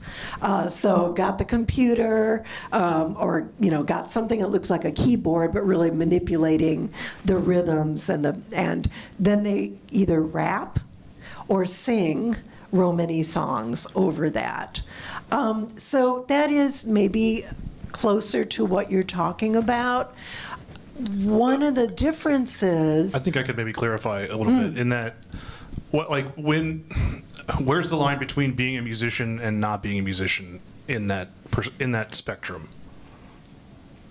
You tell me. That's why it's one of my favorite questions to ask the guests, because it's... Yeah, it's a real tough one. It's a really tough one. I think also one way to look at this is in terms of the craftsmanship. Another way is the audience's understanding or reception.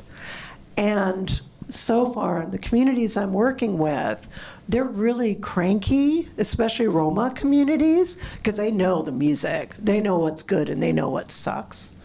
And they'll boot somebody out if they don't think they're really playing well, or if it's not original enough. They're very fussy. So one of the, and this comes back to your question about identity, Eric was mentioning earlier about this sort of flattening of the markets. But for example, in Turkey, there were some sections that had USian pop music, but the majority of the sections, they still have CD stores, and now it's a thing to collect LPs. Those are mostly Turkish. And then within let's say Romani communities, one area, let's say Keshan, the biggest thing is to have this kind of Bulgarian style 9/8, and my older friends are really crabby about it because they can't play that style, and the younger ones are learning how to play it. But then in Lüleburgaz, which is maybe, 45-minute drive away, the audiences there demand that the musicians play dance versions of beloved songs and not that Bulgarian stuff. So one of the things that's happening is this dynamic interplay between audiences and performers. And I think the distinction is here in the US because of the overarching control of these larger industries and the ways in which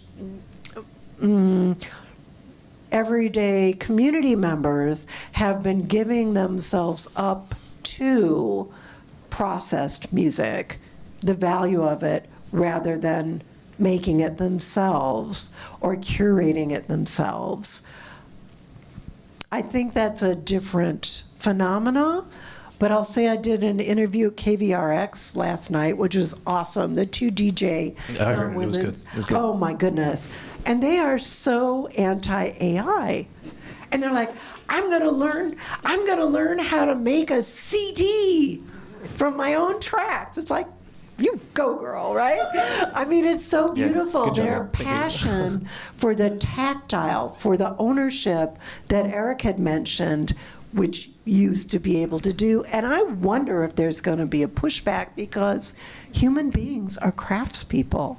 We derive great pleasure from making, from cooking, from taking a walk and discovering a new path. And so that's why also I give up on prediction. Yeah. Yeah, so I guess maybe you could say it's hyper-local relative to the community that appreciates it or doesn't appreciate it. Right. Yeah. Thank you. Yeah. I think we had a question in the back. I handed up. I give him a microphone. Yeah. Hello. Hi. First of all, thank both of you for being here and for talking about this. I think it's really important, especially right now, and just how kind of train wrecky things are going. I guess this is a honestly great segue to kind of like the things that I've been really interested in talking about with this topic. And also, I'd like to say really a pleasant surprise you working with Roma and Romani people.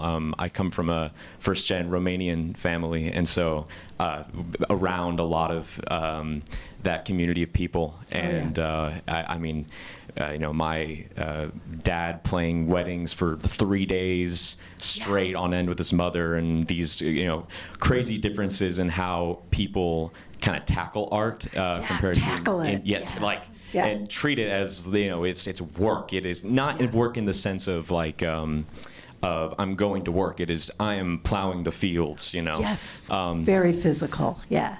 I know you said you don't predict, but I guess I'm more of asking for what I wrote down is, and he kind of talked about how a sort of AI saturation, or just in general, like the market is going to become incredibly saturated. It's been saturated, but especially with most people average people and how they go about consumption of art.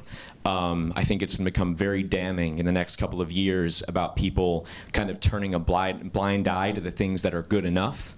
And I have some I have some theories on how I think that it's going to get much worse, and then at some point, as you just said, which is why I said it was a great segue, that there will be a sort of pushback for the tactile and for the real. And I guess it's just, do you have hope that, like, do you see something like, for example, performance being like the most prized commodity in artistry, like live performance being there with the artists, and kind of a full circle moment of many people looking away from this streaming and this instant consumption, and that process of going somewhere and interacting and being in the room with an artist? Do you think that there's hope that something like that will become the most prized commodity, will become like a mainstream thing that people go to do, or is it kind of just, we're fucked, you know? Hope is really important, and I think we each act and are motivated by hope for something better. What that is, it differs from person to person. But to your point, I was thinking about the internet attendance thing that's happened with really high price tag concerts that you can attend. You pay a higher price to have closer camera access, right? I don't know.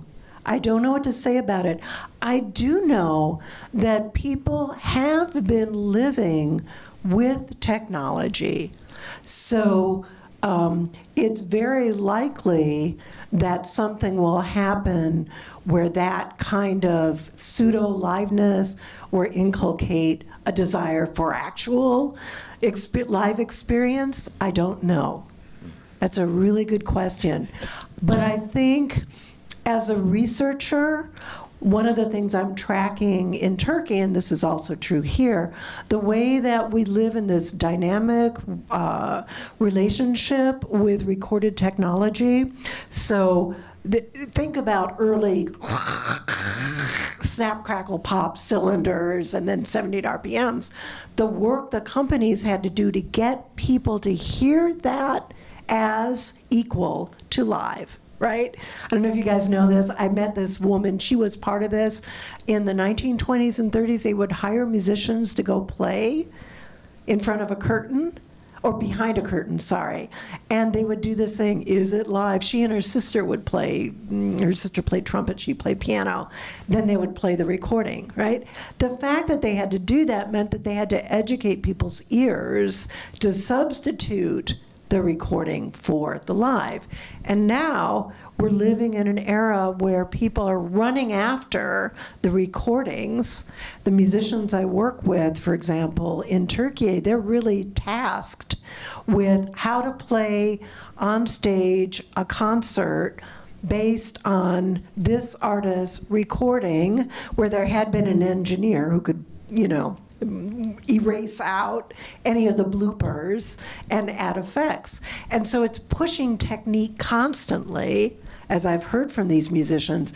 Man, I had to practice this for hours to be able to play as fast as the guys in the studio without them being aware that actually it was sped up in the studio, right? So we're in this dynamic interchange. How this is going to play out, again, I don't know, but it's really important to stay aware of what's happening. Thank you for that. Yeah. Thank you. Do we have any other questions for Sonia? Yeah. I have a couple thoughts here. I'm fascinated by your talk. Yeah, thank you. I am very much fascinated by your talk. One of the things that I think about in terms of the craftsmanship, that in today's time that the artist almost needs to have a different mindset or a shift in order to enter into that craftsmanship with their body of work. Yeah. That's what it sounds like it needs to happen. And then it sounds like in Romania that they're looking at trying to take that craftsmanship into today's time of technology, that they're trying to make that shift there. Yeah. But a total mind shift, yeah. Very, very much, yeah. In fact, they've been taking back some power. So we were talking about, what has happened with recording. So a little bit of detail, there's a pop genre in Turkey called arabesque. The stories that I heard when I interviewed people who were recording engineers is they first did it by swiping, they took they took tape, but they also took LPs from Lebanon. And then they took the instrumental parts, and then they would have a Turkish singer sing over that, right? Then the musicians had to learn how to play that style. So then live musicians were creating that sound that was originally done with recordings. And now, because these several Romani families have recognized there's money in playing in these string ensembles, they have formed these ensembles that function like a closed union. That is, if you belong to, let's say, Istanbul Strings, you don't get to go play with another group like Kempa. You have to be ready to be on call, to be able to play in a studio, to lay down the equivalent of 30 tracks in 1 hour, to sound like a full orchestra, even though it's only 10 musicians. And they do it because they're so tight together. They know, they have cue words for, let's say, playing Western European style, they call it playing like a piece of wood, because you're supposed to play exactly like the notation. Or playing Arabic style, or playing Turkish style, or playing Indian style, that's another one. And they use the studios then, they re-record in thirds with themselves, in octaves, and then the engineer takes each individual part and makes it like it's 5 different musicians. So it ends up sounding like 30, but they can lay down those tracks, and they're laying down tracks for singer-soloists from North Africa, Israel. There was an Azerbaijani that came through one time I was there, a Kurdish man from Iraq, right? So their recordings are now going out through the internet, through, I don't know, there's the term for this kind of, anyway, and then that singer in that other country can lay down their voice on top of that. So here they are still living through recordings, but it's also pushed their own craftsmanship to be able to produce those kinds of sounds. So maybe I feel a little bit more hopeful about craftsmanship. Yeah, inshallah. Yeah. Well, Sonia, thank you so much. I think we are approaching when we have to wrap things up here, but that was such a wonderful conversation and discussion. Can we all give Sonia a round of applause, please? And Eric is still here. So can we also give Eric a round of applause? Yeah. Oh, and can I make a plug? February 14th and 15th, we're organizing a symposium. The website will be live in about 2 days. Saturday will be academic panels on music and labor and community, with a song circle for lunch, right? That'll be on UT campus. Sunday on February 15th, Laura, who's back there, will be one of the speakers. We're going to have roundtables that are oriented towards Austin, musicking, and the music scene with producers, venue owners, grant writers, also live music from the klezmer ensemble. And that will be held at the Millennium Youth Center, or now called the Millennium Youth Entertainment Complex, which is on Hargrave on Sunday. All open, free to the public. So, yeah, we hope to see you there. Did you say what the URL would be when the website goes live? I think it'll be Musicking Communities will be the .org. But like I said, we're still working on the website. So I'll have Prosper maybe send it out. Sure. Yeah, we'll put it in our newsletter. Yeah.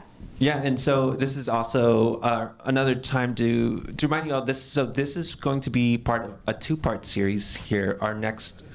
The next speakers, actually, we have one of the speakers who will be here with us. Oh, both of them. Oh, hi, Robert. Hi, guys.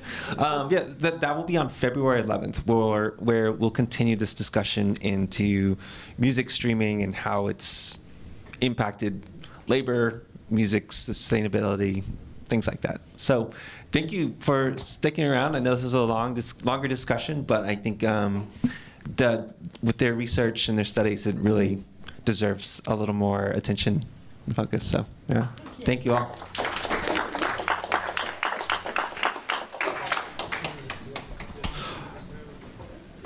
Thank you all for coming. We do usually do a town hall session where if you have an event or something, a project that you'd like to talk about, you're welcome to have a mic for a few minutes and we can talk about that. If not, thanks for coming and we'll see you next time. Yeah, let's, if you could, in case there's many people who want to go around, let's just try to make it quick and brief. Very quickly. Yeah, go ahead. Athens Tango Project, I have a new album that is on every platform. Laura Camacho Tango Project. So it's Laura Camacho, and if you want to go on YouTube, you see the amount of plays, and all my friends and colleagues can see the amount of plays I'm trying to collaborate with, and it's on everything. Instagram, the music is on Deezer, Apple Music, I think it's still on Spotify. It got a lot of good reviews on national radio, like NPR, Worldwide, that kind of thing. So, Laura Camacho. Thank Laura you. Camacho Tango Project. Thank you. Thank you. Yeah. Does anyone else have any announcements they'd like to share? Hey, I'm Evan from Purple Bee. I brought my brother Dustin. We have a studio called Purple Bee, and we do live concerts, both in person and streaming. And I think we like to celebrate the human element and the craftsmanship in the music. And tomorrow, actually Friday night, Money Chicha is going to be playing at Purple Bee. If you want to come out, you can be our guest. And if you want to tune in on the internet, you can do that too. They're going to be making a live to vinyl record that night. So awesome. That'll be a lot of fun. And we do shows all the time. So check out purplebee.org. Thank you. Any other announcements? Oh, yes. Hello. Hey, everybody. I'm Anna Madewell, and I'm a singer, songwriter, DJ, and the festival director of Empower. And I'm looking for dancers for a flash mob. So I'm organizing like 4 to 5 flash mobs. So if y'all know any dancers, it's going to be one that's Heels Edition, 2 that are hip-hop, like think Step Up Revolution. And then, yeah. So if you know any dancers, come to me. Thanks. Cool. All right, thank you, everyone. We do validate parking. If you need to discount parking, we have some at the front desk or Got some up here. Joseph. Sweet, thank you. Yeah, have a great night. Yeah, thank you. Bye, everyone. Thank you for coming.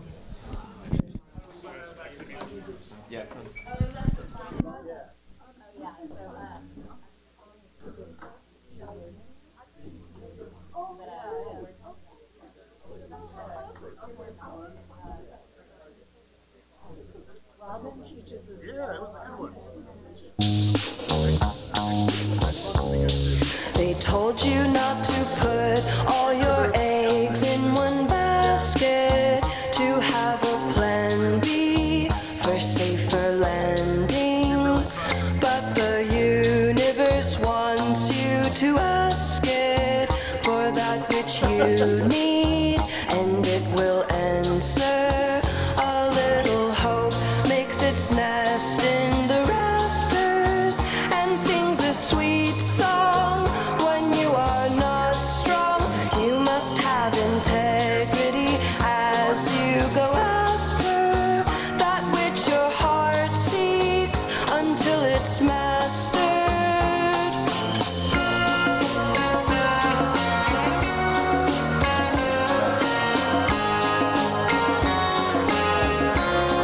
Because they are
It's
Cause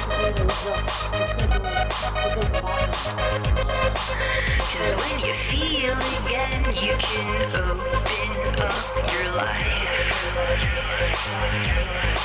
Cause when you feel again, you get closer to the light.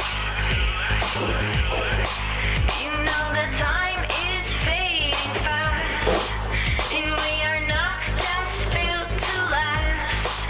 You're gonna have to watch your back and try to move out from the past. At least this time, you will be fine. At least this time, you'll be alright.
Bring that glass.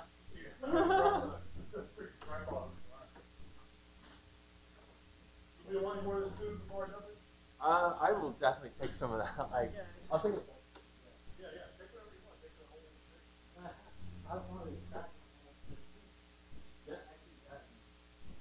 Giving it away. No, I was just gonna toss it.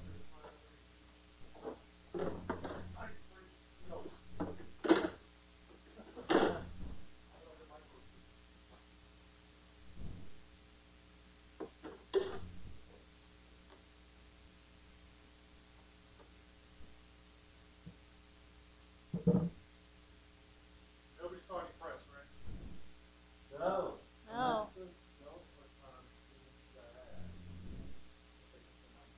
The three girls? Yeah. They might have been. And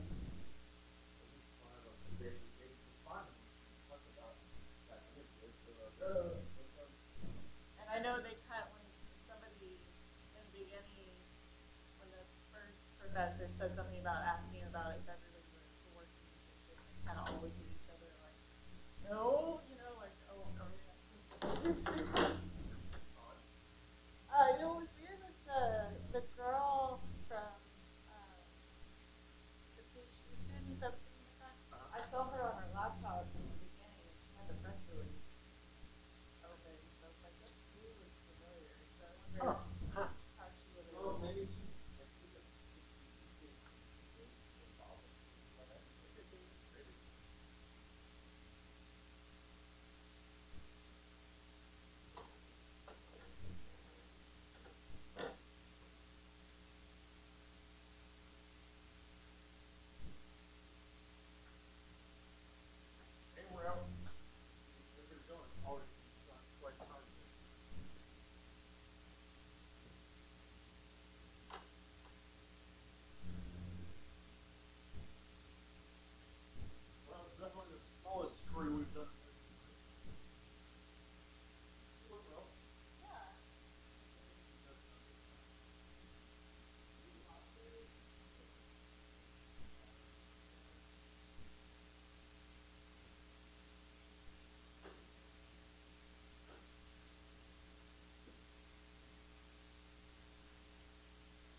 memory's so bad. I'm like, I don't remember moving this thing. What am I?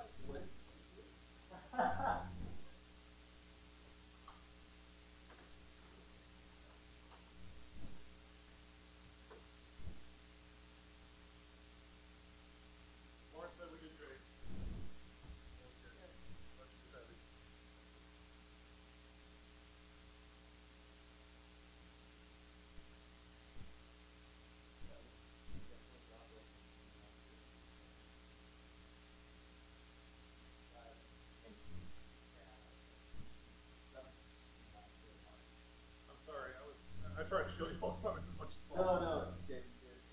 Last night she was much more expressive than she was today.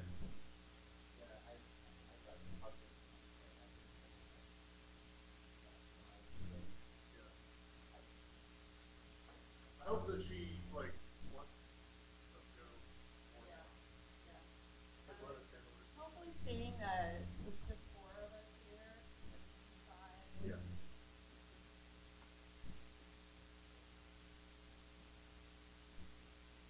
Yeah, again, we should probably get rid of some. I try to keep the containers for everything.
if I